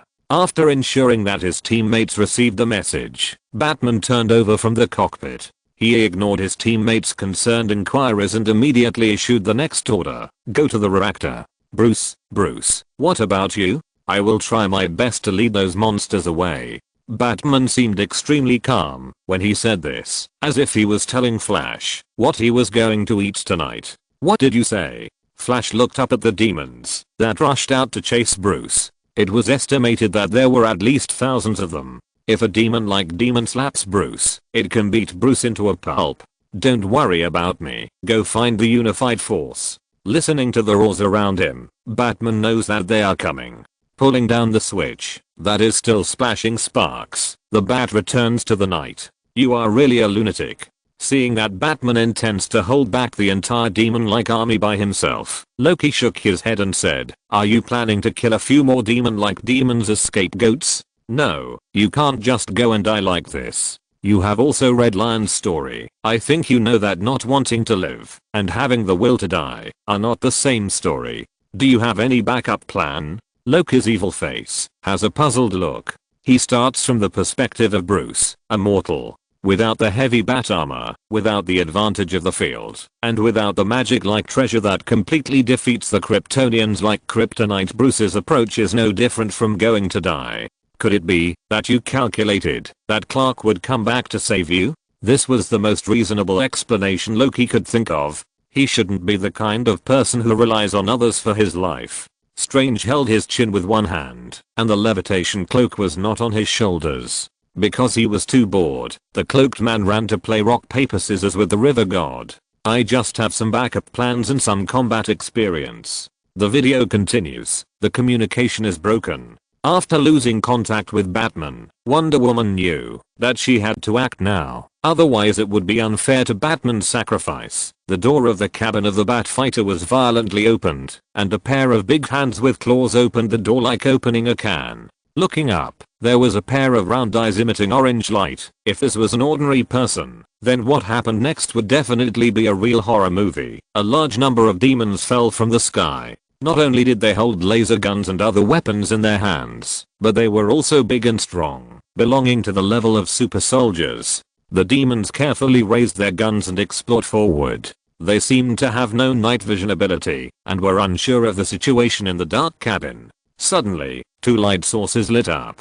They were double the Agito. The high beams created a flash bomb effect for a while. The 4 demons who led the way were shot into the same shape as SpongeBob. Before they could react, an armored vehicle rushed out of the cabin. The roar attracted the attention of the demons, but when the demons were about to pounce, they found that they seemed to have underestimated this human.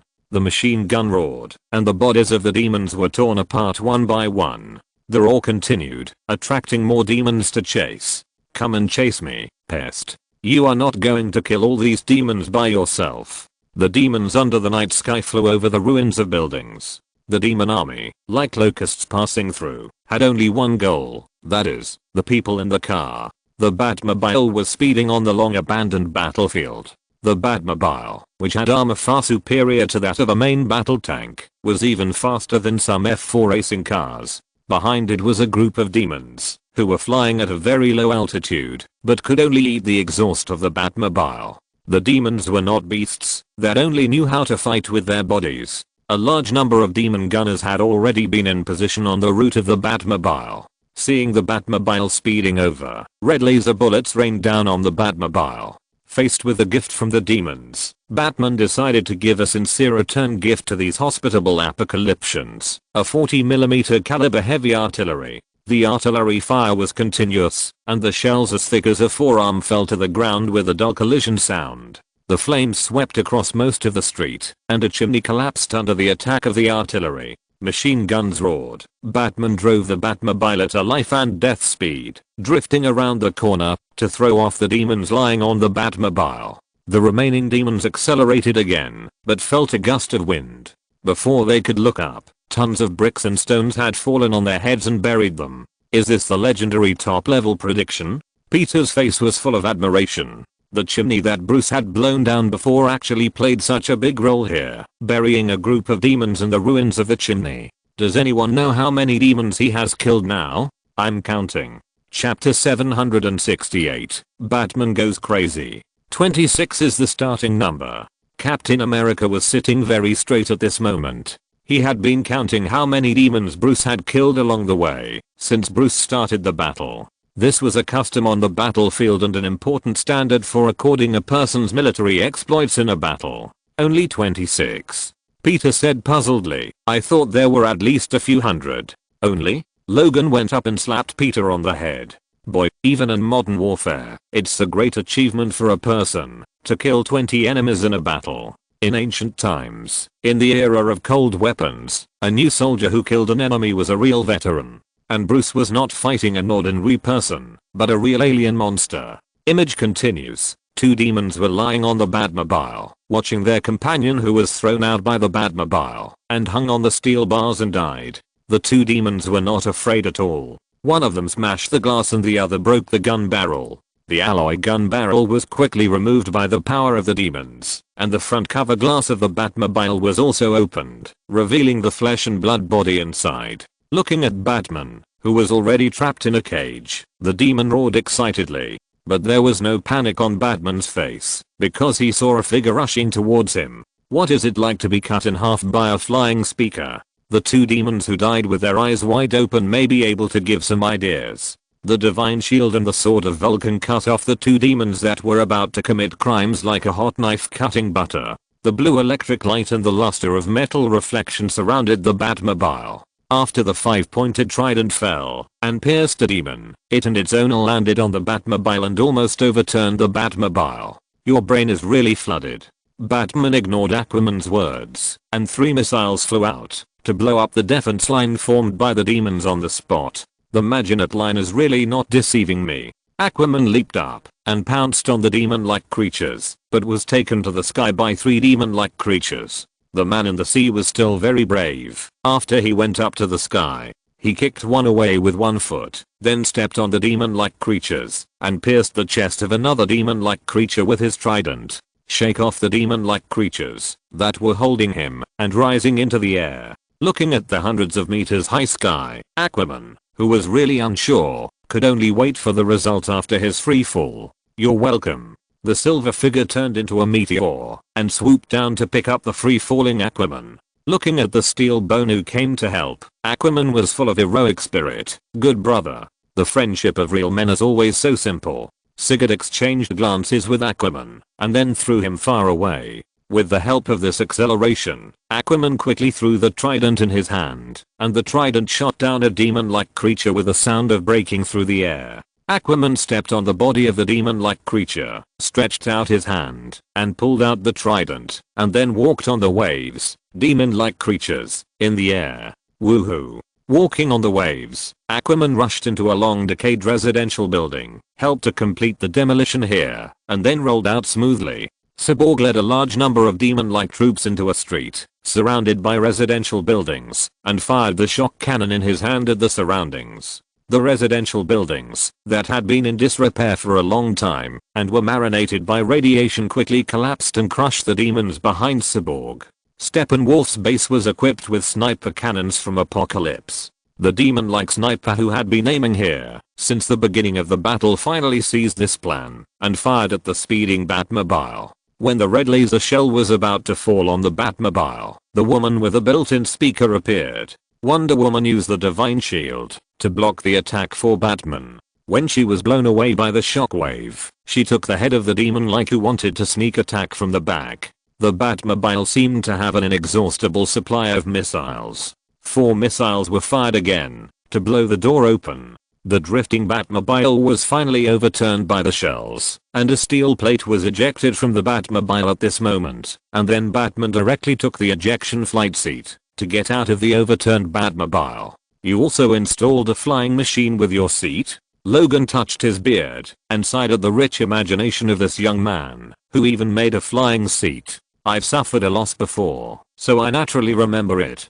Bruce, who almost suffered a loss because of being stuck in the chair, how could he forget this? But the flying seat seems to be really interesting. It was the time when fighting Doomsday. Strange's memory instantly understood what Bruce was talking about. When facing Doomsday, he almost died because the seat was stuck. If it weren't for Diana's help, what would the ending be? Would be a variable. After being overturned, the Batmobile also contributed its last strength to this battle, relying on the acceleration of the roll to press several blind demons with only human heads in their heads under the tons of Batmobile. Batman used the flying seat as a fulcrum to land on the platform of the demons. He kicked a demon away with the impact force and threw a bat dart to blow up another demon with a gun. Picking up the demon gun that fell on the ground, Batman aimed at the densely packed demons and fired randomly. Batman, who was familiar with alien technology, saw more and more demons and threw the small broken gun in his hand and went up to start the turret that was used to blow up the Batmobile.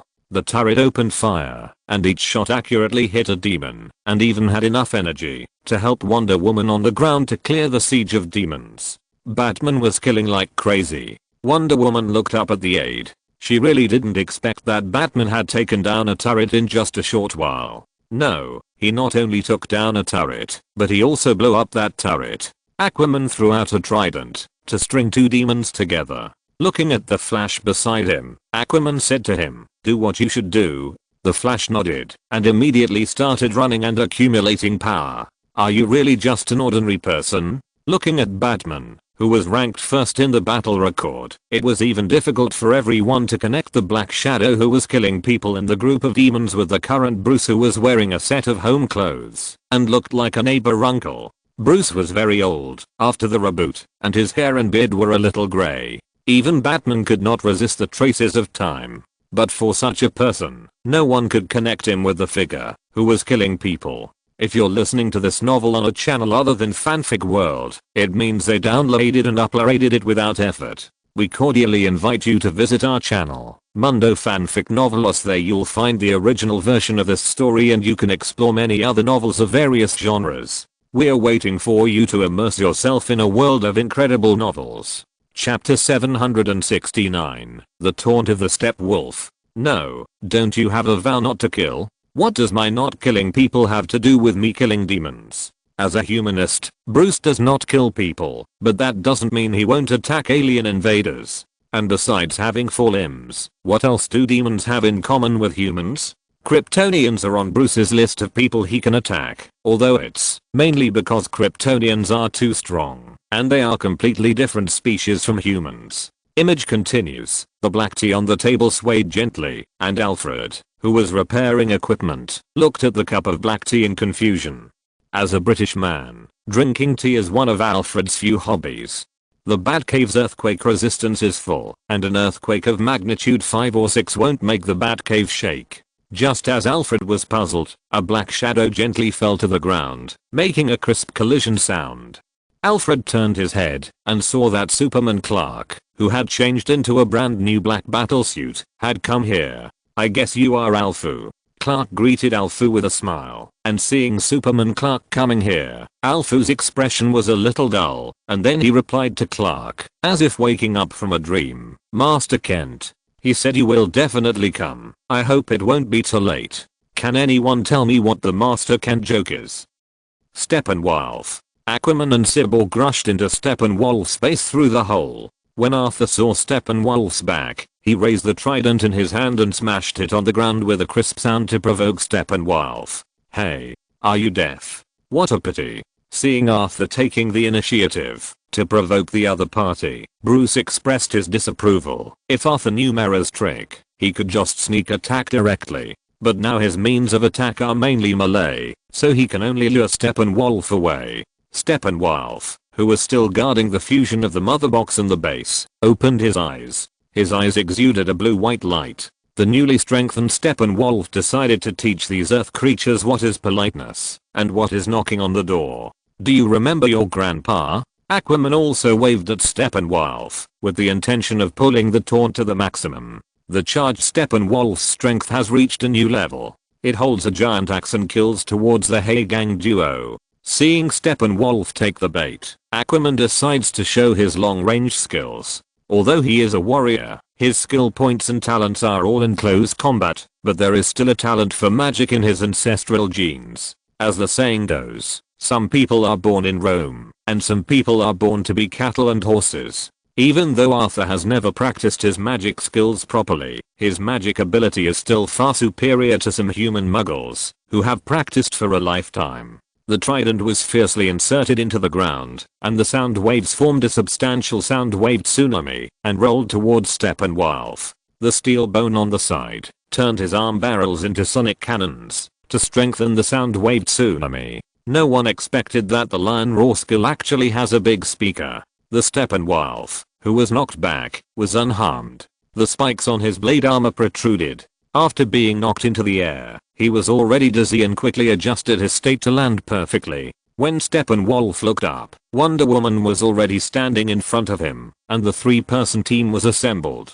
Wonder Woman stood in the front, Aquaman was on the right, and Cyborg was on the left. A triangular team of three faced the powerful enemy Steppenwolf together. "Tell me, Amazon, why did you abandon your sisters, just to be with this group of weak and miserable people?" Steppenwolf did not start fighting like a reckless man, but chose to play psychological tactics and trash talk. Anyway, swearing doesn't cost money, so he sprayed first and then said, at most he would get hit twice more when he was beaten later. "You failed to protect them from being slaughtered by me. It's very sad. You could have done it." Not to mention Wonder Woman on the screen. Even Diana in the theater got angry when she heard this. The special group of Amazons almost never have newborns, so they have extra longevity. Every Amazon is a close comrade in arms, partner, and relative. As a newborn, Diana was watched by all the Amazons on the entire Paradise Island.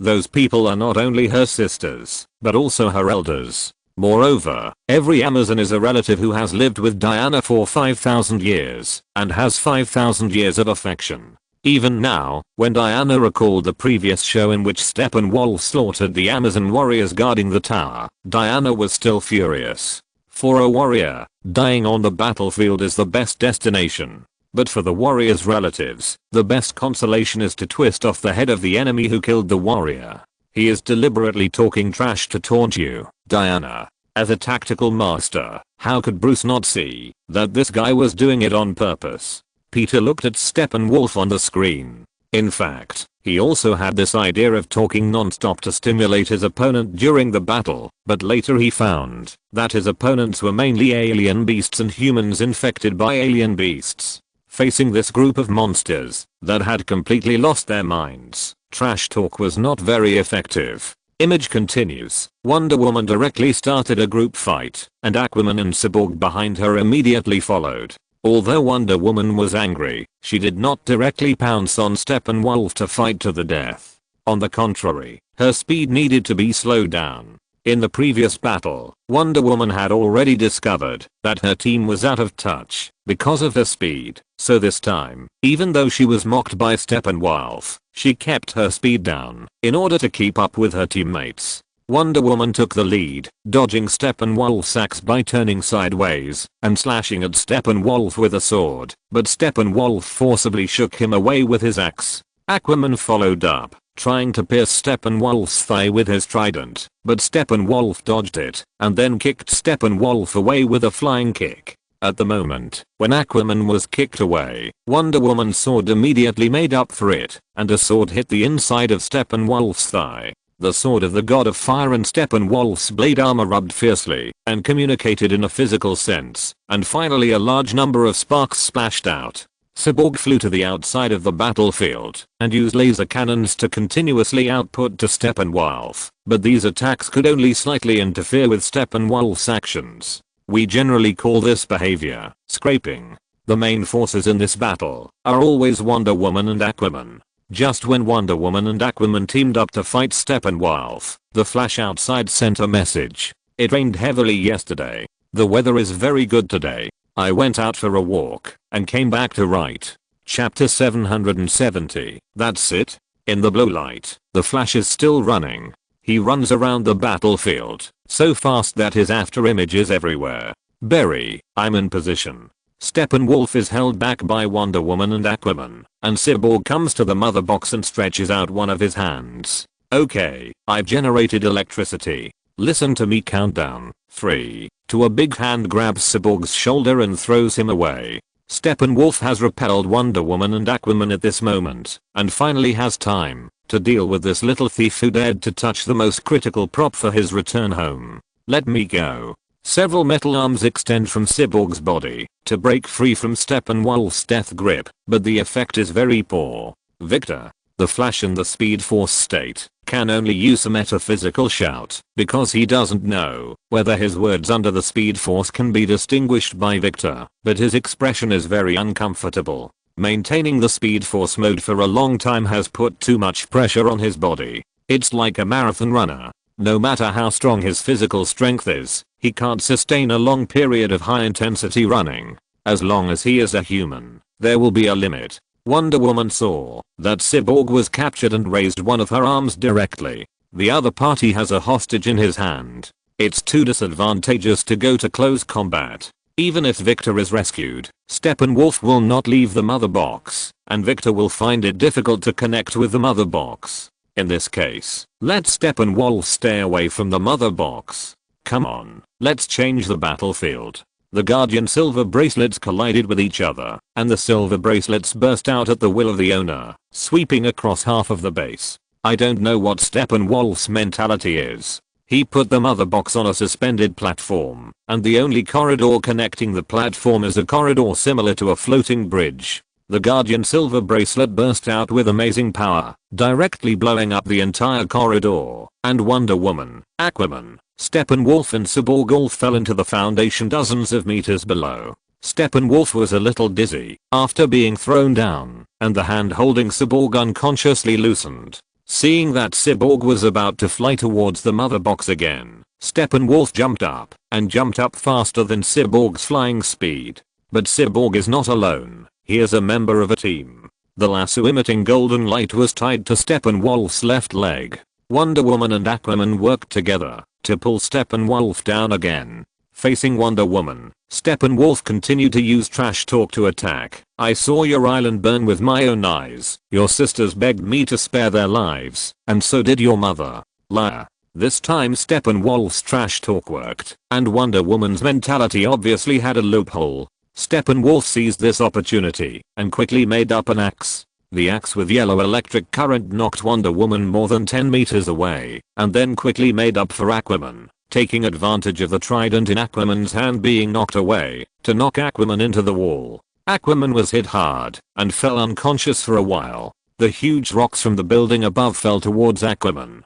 Seeing this, Diana immediately flew over and used her shield and body to block the blow for Aquaman. There was a slight blush on Janet's face, which was because she was angry. Why does this Steppenwolf talk so much nonsense? When I fought the Elder Council of the Universe, they didn't talk so much nonsense. But this kind of behavior is indeed more effective on the battlefield, and the Elder Council of the Universe has nothing to stimulate you. Captain America helped Janitor analyze the situation on the battlefield. The veteran's command ability and battlefield analysis ability are still as good as before. There are 3 targets on the battlefield. Only 1.5 can have an impact on Steppenwolf. Diana is that one, and Aquaman Arthur is half. As the strongest combat power on the scene, Diana is the only one who can fight Steppenwolf on equal terms and not lose the upper hand at all. Only by starting with the mentality can there be a chance of winning. And among the 3 people, only Diana can be messed up by Steppenwolf's mentality. Bruce said, Cyborg's father, Dr. Stone, died in front of Cyborg, and Cyborg didn't need Steppenwolf to use verbal attacks. Arthur's father died, and he and the Atlanteans obviously don't get along. In comparison, Diana's relationship with her family is much better. Diana frowned slightly and corrected, we Amazons are all close sisters.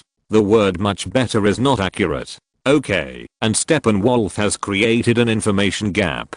Bruce continued, Diana didn't go back. She only learned some information about Paradise Island through the arrows of the hunting goddess. The first time Steppenwolf talked trash, it was a test. If Diana knew the situation of Paradise Island, she wouldn't be so excited when Steppenwolf talked for the first time. Steppenwolf used words to stimulate Diana to gain an advantage after the test was successful. Image continues. At this moment, an Apocalypse sniper is lining up with Batman. Okay, the Apocalypse sniper let Batman kill him alone. Throughout the battle, no demons have come to help Steppenwolf. Is it honor? Is it the belief of a warrior? No, neither. For Steppenwolf, who is eager to return home, who wants that thing. The reason why they haven't come is very simple. That is because they were all stopped by Batman alone. The order that the Demon Legion had received before was to kill the intruder who destroyed the energy shield. So unless Steppenwolf jumped out and gave new orders to the Demon Legion, they would continue to attack Batman until they killed him. The problem is that whether the Demon Legion can break Batman's defense before they are all killed is a big problem. I can't hold on any longer, Victor. The Flash under the Speed Force is bearing a huge load every minute and every second, and his face even began to deform and distort because of this. At this moment, Cyborg switched his fingers to data cables to try to connect to the mother box that was being fused, and Steppenwolf, who got rid of Wonder Woman, jumped onto the platform. Looking at Cyborg, who had no ability to resist because of trying to connect to the mother box, Steppenwolf walked behind Cyborg with a sense of ritual, ready to chop Cyborg off with an axe in the posture of an executioner. For Darkseid, Steppenwolf raised the giant axe high, and the giant axe carrying yellow lightning fell towards Cyborg, trying to chop Cyborg off. The giant axe fell, but the scene that Steppenwolf had originally imagined of separating this ignorant biochemical Cyborg did not occur. That's it. Chapter 771. Darkseid with his hands behind his back. The axe, which was so powerful that it could split a main battle tank in two, landed on the man's shoulder, but could not move forward. The like that's it was a great mockery to Steppenwolf. But compared to mockery, there is a bigger problem that Steppenwolf needs to solve. That's the guy in front of him. Superman smiled and blew gently at the axe on his shoulder. Under the influence of Superman's breath, the yellow lightning on the axe went out, and the previous divine power disappeared instantly. Then Superman punched the axe into pieces on the ground, and looking at Steppenwolf who was stunned, Superman kicked him. Steppenwolf, who was kicked away, was completely confused. That was a star-level weapon made with Apocalypse technology. It was definitely a level 1 artifact equipment. How could this man be killed in one breath? How many days had he not brushed his teeth to have such a big breath? Steppenwolf was in tears. He just wanted to go home. Now he was only one step away from going home. Why was it so difficult? Steppenwolf, who was kicked and lying on the ground, got up from the ground and slammed his fist on the ground. TND, I will fight, even if I can't beat him. Steppenwolf stared at Superman with his glowing electric eyes. Unexpectedly, the other party was also looking at him, and the other party's eyes also glowed and seemed to be red.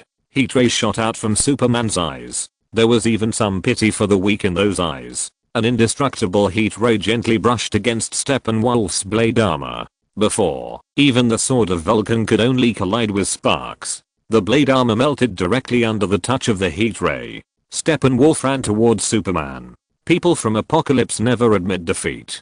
Superman affirmed Steppenwolf's courage, then flew over and punched Steppenwolf into the ground. Wonder Woman and Aquaman pushed away the rubble that was pressing on them. Their eyes were not on Steppenwolf, but on the man in black.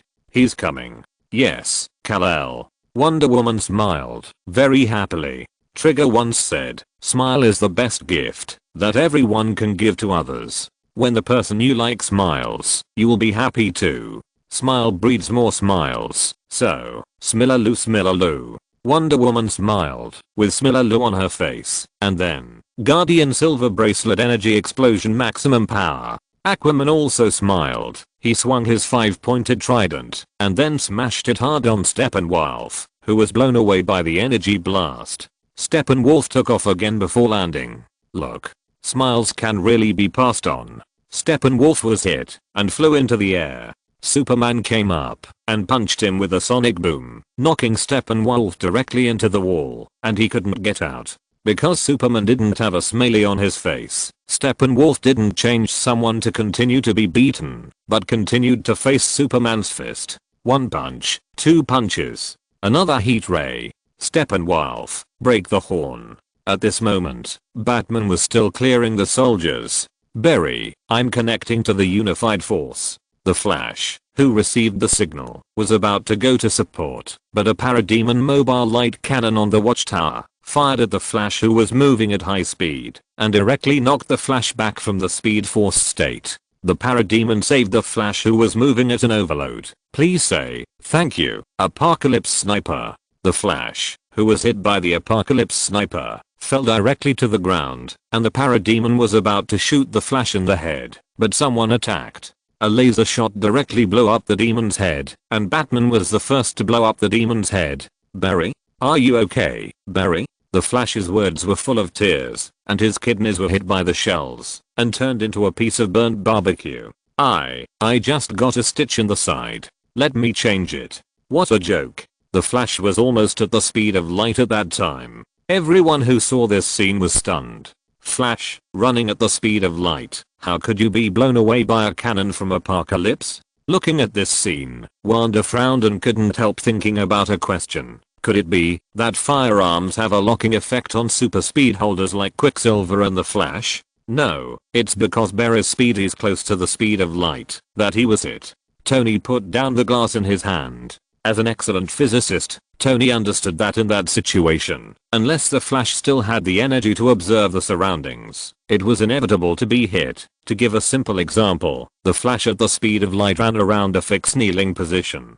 His speed was countless times faster than the cannonball, so at that time the track was full of flashes, and the cannonballs could hit the kneeling position, as long as they aimed at it.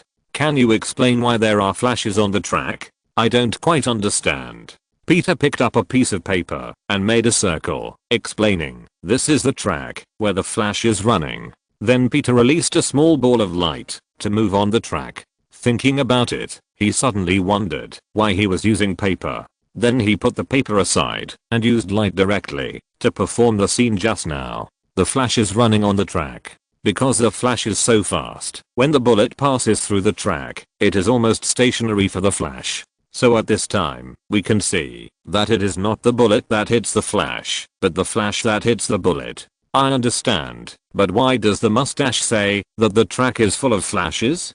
Because, to put it simply, if you throw a small stone into an electric fan, it will definitely be bounced off by the fan blades. The video continues. 80. Superman's fist landed on Steppenwolf's face. The fist and face collided, directly causing waves of shockwaves. Batman climbed up the tower because he killed the demon-like army alone, and he had nothing to do but come to watch Superman beat Steppenwolf. Looking at Superman beating Steppenwolf, Batman couldn't help shaking his head. What on earth was wrong with me that I had to fight him? Barry, where are you? Cyborg's expression was not good either. Linking the mother box was a great oppression and burden on Cyborg's consciousness. He shouted in the communication channel, "The mother box is about to merge." "Okay, got it." The Flash put his hand on the front of the wound, and he couldn't help but say, heal quickly, Barry." In the base, Superman kept punching and laser beating Steppenwolf so hard that he couldn't breathe. But at this moment, a larger sonic boom transmission channel appeared behind everyone. Blue and white light flashed continuously. Wonder Woman and Aquaman took out their weapons and prepared for defense. Even Superman put down Steppenwolf, who was about to be beaten out of breath by himself, and looked at the sonic boom channel. The channel opened, and a giant was reviewing his army with his hands behind his back. When he felt the door behind him, he looked over. That was the Dark Lord Darkseid. Chapter 772, Justice League. Darkseid looked at the other end of the sonic boom tunnel. Beside him were the military advisor who had appeared before, Darkseid's confidant Desert, and the commander of the demon-like army, the kind grandmother. Behind them, the Apocalypse army was eager to enter the sonic boom tunnel and conquer the Earth.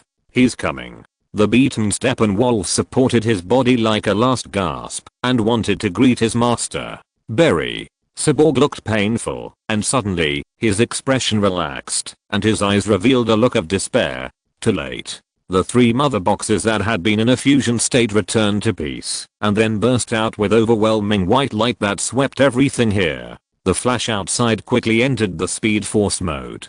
The injuries he had suffered before were immediately healed under the blessing of the Speed Force and the urging of his will. Looking at the white light, the Flash knew what he should do. "Okay, you have to run faster than the speed of light. You have to run much faster than the speed of light. You have to break the rules once, Barry, now." The electric arc jumped on the Flash, and he rushed directly towards the white light, emitted by the unified force. Is he crazy? No. He is not crazy, but he is doing something crazier than crazy. Bruce and Tony looked at each other, and then they and Hikaru said what Barry Allen was doing at the moment, reversing time and space. What?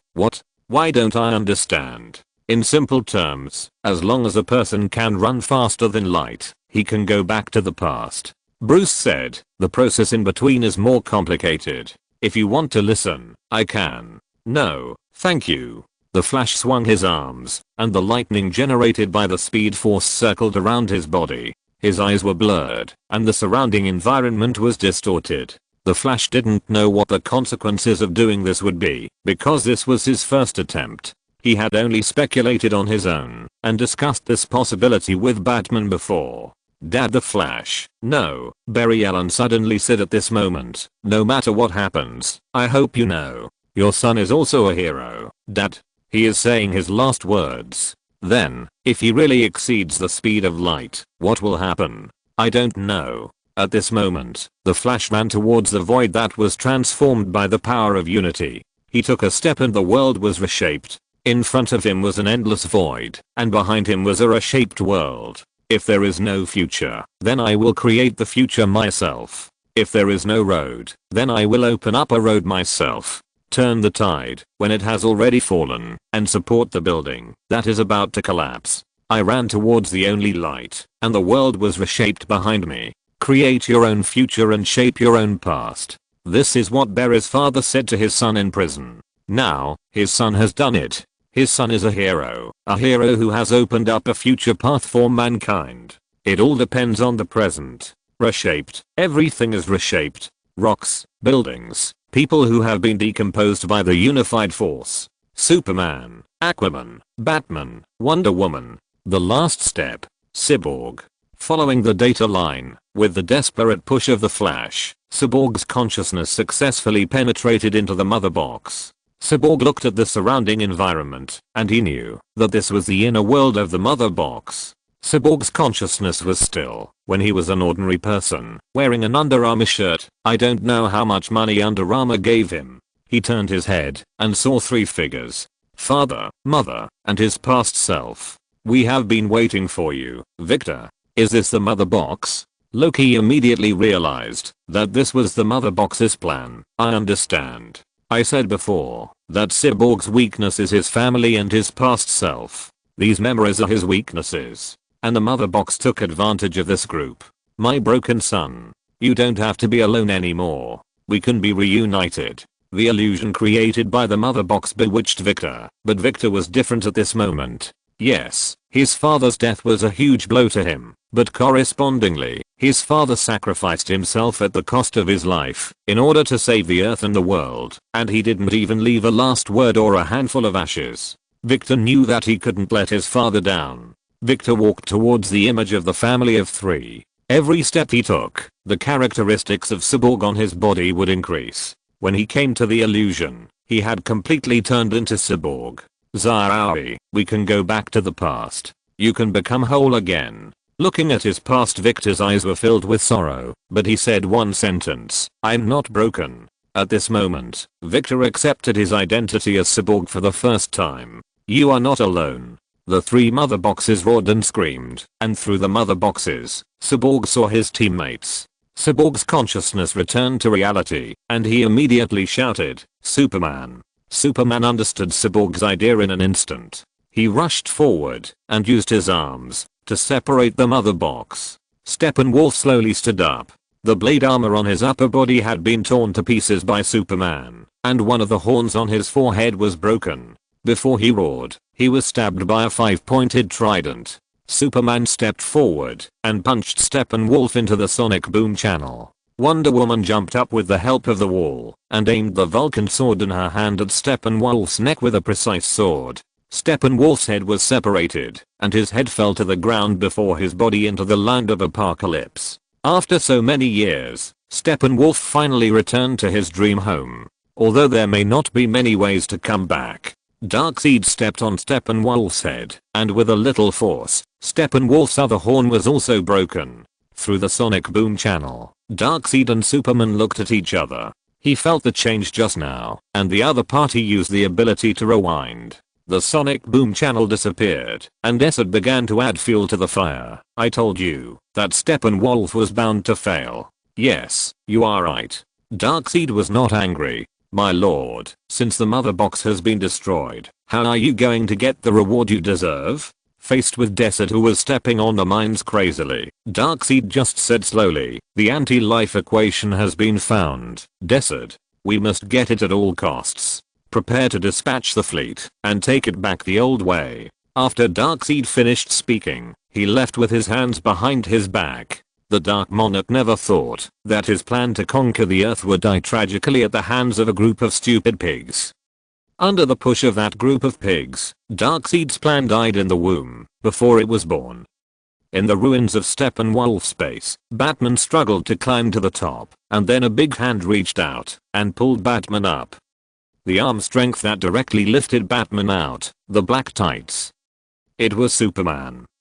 The rest of the Justice League came here. They succeeded and successfully saved the planet. They bathed in the sun. There were biochemicals, superhumans, Atlanteans, Kryptonians, Amazonians, and humans. This moment was as beautiful as a world-famous painting. This was their first and last time together. We call it Hal flying a plane. Justice League. And next, play the Justice League Easter egg. After playing the Easter egg, this screening officially ended. I found some of Zack Snyder's ideas about Justice League 2 and 3. At that time, Zack Snyder thought that he couldn't shoot it anyway, so he told the story in a happy mood. I might write about the content of this daily extra on the spot. In the future, anyway. Jubeo.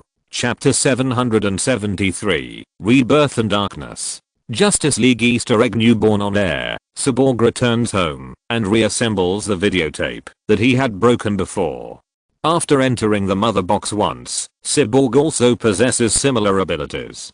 He looked at the reassembled phonograph and pressed it. He wanted to finish listening to the words that he had not finished. Now, I want to tell you a few words from my heart. Not as a scientist, but as a father. The father who gave you life again. I brought you into this world and saved you again. Victor looked at the photos on the wall. There were photos of his parents. Photos of himself when he was a child, and a family photo of 3 people.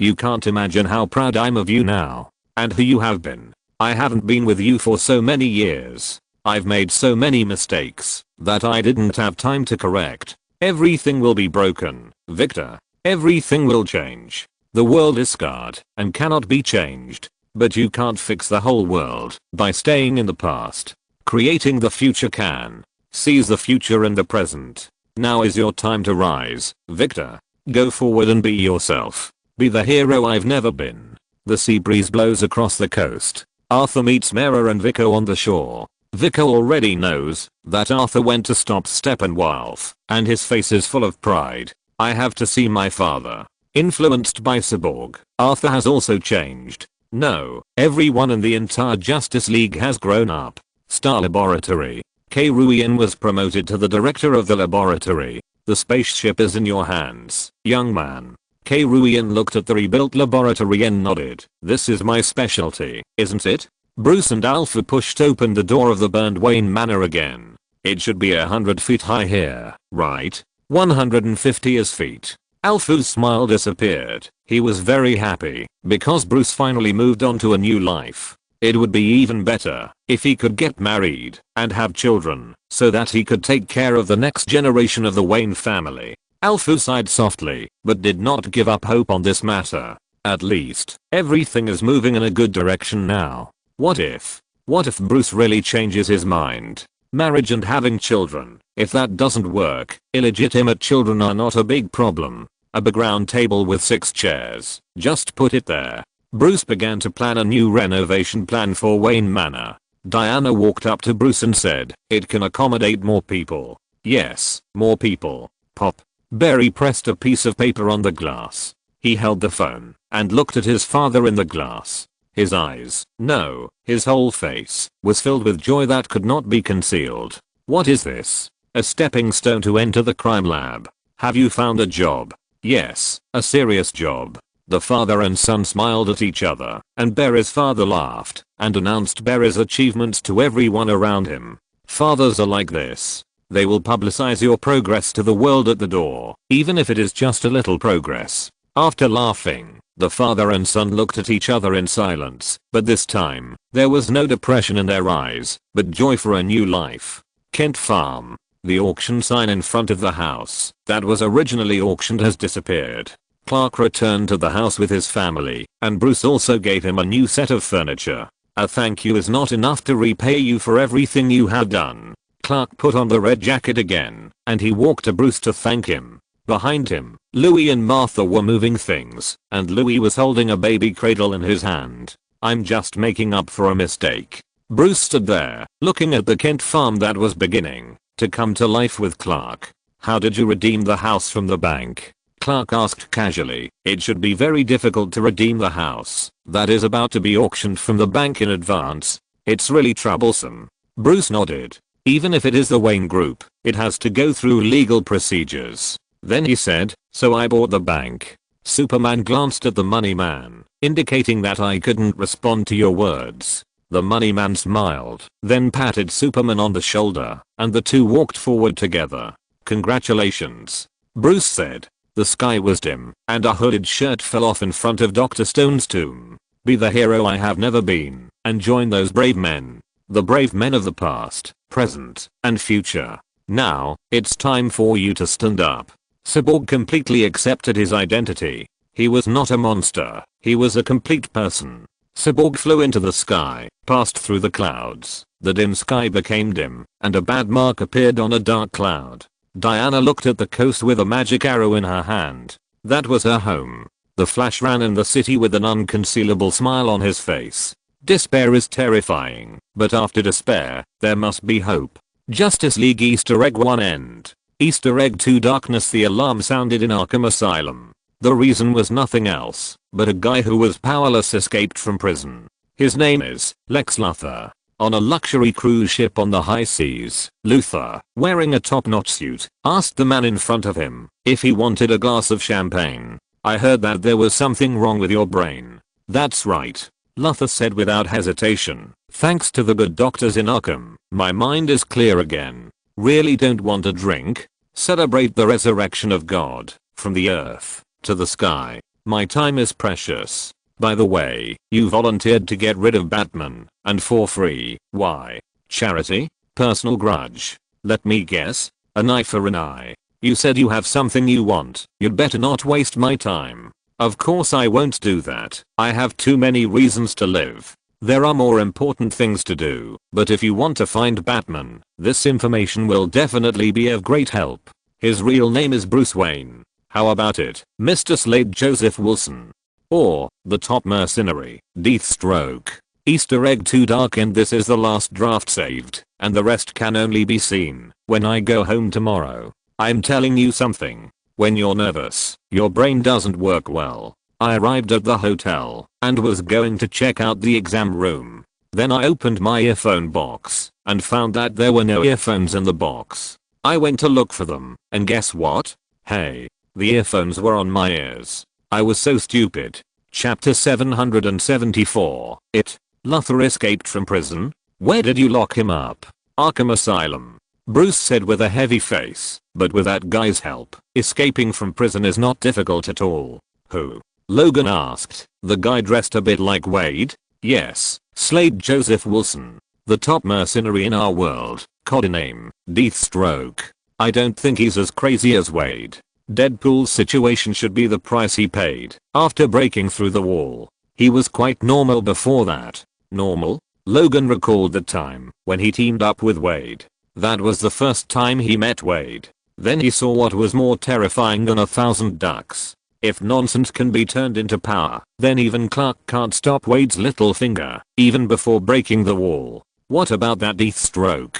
He's not as annoying as Deadpool. Are you sure Deadpool is just annoying? How did you two become enemies? Bruce had a headache when he heard this. If Bruce just disturbed Deathstroke's business, he would definitely not mind talking about it. But the problem is that Bruce may not only disturb Deathstroke's business. After the first fight with Deathstroke, Bruce went to investigate Deathstroke's information. Then he found out about the relationship between Deathstroke and Talia. What's even more fucked up is that Talia fell in love with him. In short, this social circle has been a bit too chaotic for a long time. Seeing that Bruce didn't intend to say anything, others didn't ask too much. It would be too rude to keep asking about this kind of question that may involve privacy. The last Easter egg Doomsday on air, the demons and the flying vehicles passed over the desertified land. The demons here are different from the demons that appeared before and were killed by Batman.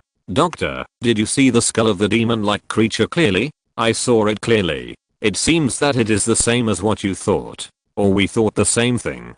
Don't be a riddler. Speak human language. Human language? Human language means that this demon-like creature is different from the previous ones. It is very likely to be a human transformation. Batman, holding a submachine gun, walked out from behind an abandoned car. After ensuring the safety of the vicinity, Batman called out to his teammates behind him, "Safe." A metal arm used the car as a support point to support its body. It was Cyborg, who was wearing a brown dusty robe. Cyborg looked at the yellow sand and couldn't help asking, "How far is it?" "We are almost there." Faced with Cyborg's question, Batman remained as calm as ever. Behind Cyborg, several other people also crawled out of the sand. A man with 2 samurai swords and an automatic rifle in his hand turned around. His name was Wilson, also known as Deathstroke. "Isn't he going to cause trouble for you?" "That's right, it's the end of the world, and I guess, even if Deathstroke has a lot of grudges, he has to cooperate with you to survive." "Look." Wanda pointed to the sand pile beside her. "That's Mera." Yes, Mera not only came out of the water at this moment, but also held 2 buckets in her hands. "We have to hurry up, we can't be exposed outside for too long. He will come to find me." Cyborg looked nervous, and Mera's tone was full of hatred. "Let him come. Let that bastard come. I'm going to pierce his heart with a fork to avenge Arthur."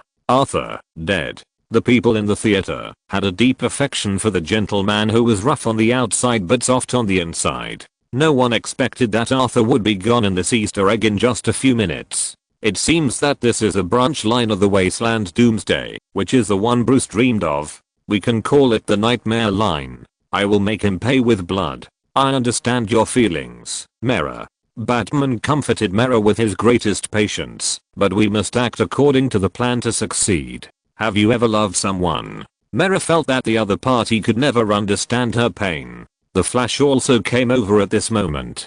He was wearing a strange armor and his beard looked like he hadn't taken care of himself for a long time. Looking at the tense atmosphere, the Flash was just about to say something witty to ease the atmosphere, but at this moment, a low and strange laugh attracted Batman's attention. Yes, this kind of laughter always attracts Batman's attention, no matter which Batman it is. Bruce's hair stood on end. This laughter, even if it was low and out of tune, was the kind of madness buried deep in his bones. It was a sin and chaos that came from the deepest part of Gotham. It was the madness that everyone had but was unique. When the laughter that had disappeared for a long time rang out, the most terrifying thing happened. It, on the contrary, fish sticks. Wearing a bulletproof vest, the man with long hair draped over his shoulders watched the sunset. He remembers very clearly what it feels like to lose a loved one. He trembled as he spoke, as if he had a serious illness. The yellow sand blew past, but it couldn't hide his pale face and sick smile, like his father and mother.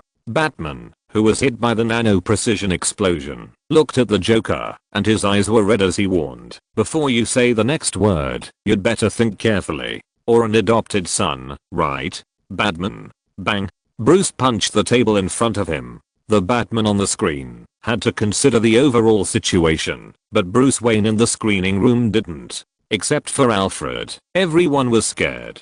This was the first time they saw Bruce get angry in reality. Bruce's clenched fists trembled slightly. For Bruce, who had mechanical control, even if he performed an appendectomy on himself, the kind without anesthesia, or cut the inflamed eye tissue, Bruce could complete it without changing his face. And he did it for himself. When a man with such control trembles in his hands, it only means one thing: he is extremely angry. If Bruce were on his own Earth now, he would not only become a Red Lantern, but also the Red Lantern cause Lantern Beast Blood Bull would have to kneel down and beg for adoption. An old hand gently rested on Bruce's shoulder, and Bruce took his hand back, closed his eyes for a moment, and suppressed his anger. "Sorry, I lost my temper." Chapter 775. Goodbye. Under the old housekeeper's hint, no one said anything. In this case, asking for sympathy is no different from pouring chili oil on someone's wound. If the person concerned is unwilling to speak up, don't ask.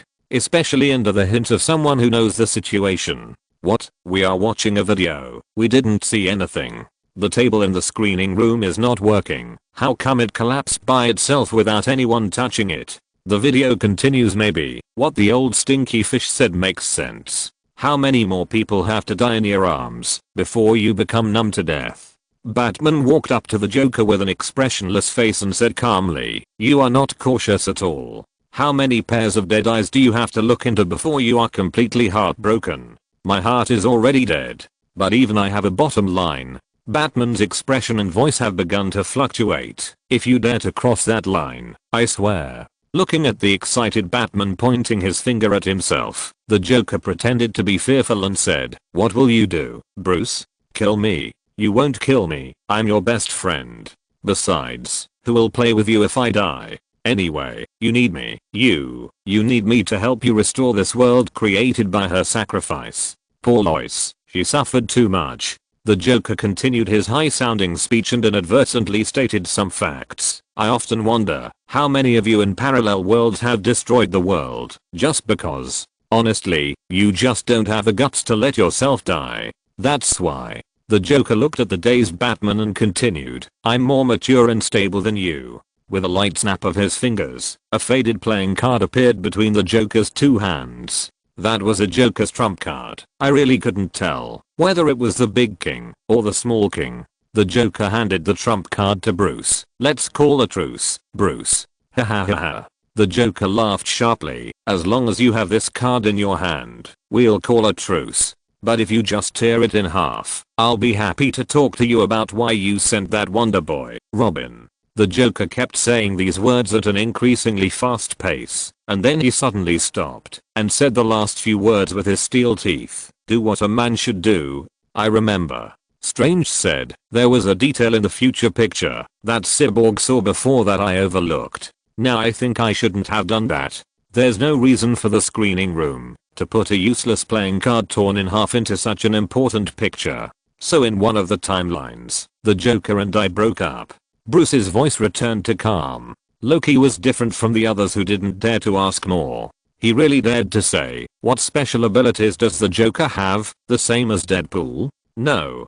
Bruce shook his head. He's a lunatic, that's all. As soon as these words came out, people who had never seen the Joker really couldn't understand why Bruce would be so out of control when facing the Joker. It's not just because the Joker just said those words that broke Bruce's defense, but Bruce also mentioned this Joker before, and every time his emotions fluctuated abnormally. It's ironic. Batman said calmly, you talk about the person who died in my arms without taboo, because when I was holding Harley Quinn, he was covered in blood and dying, and he used his last breath to begging me to kill you. When I kill you, don't fucking misunderstand, I will fucking kill you. She asked me to slowly torture you to death, and I will definitely fulfill that promise.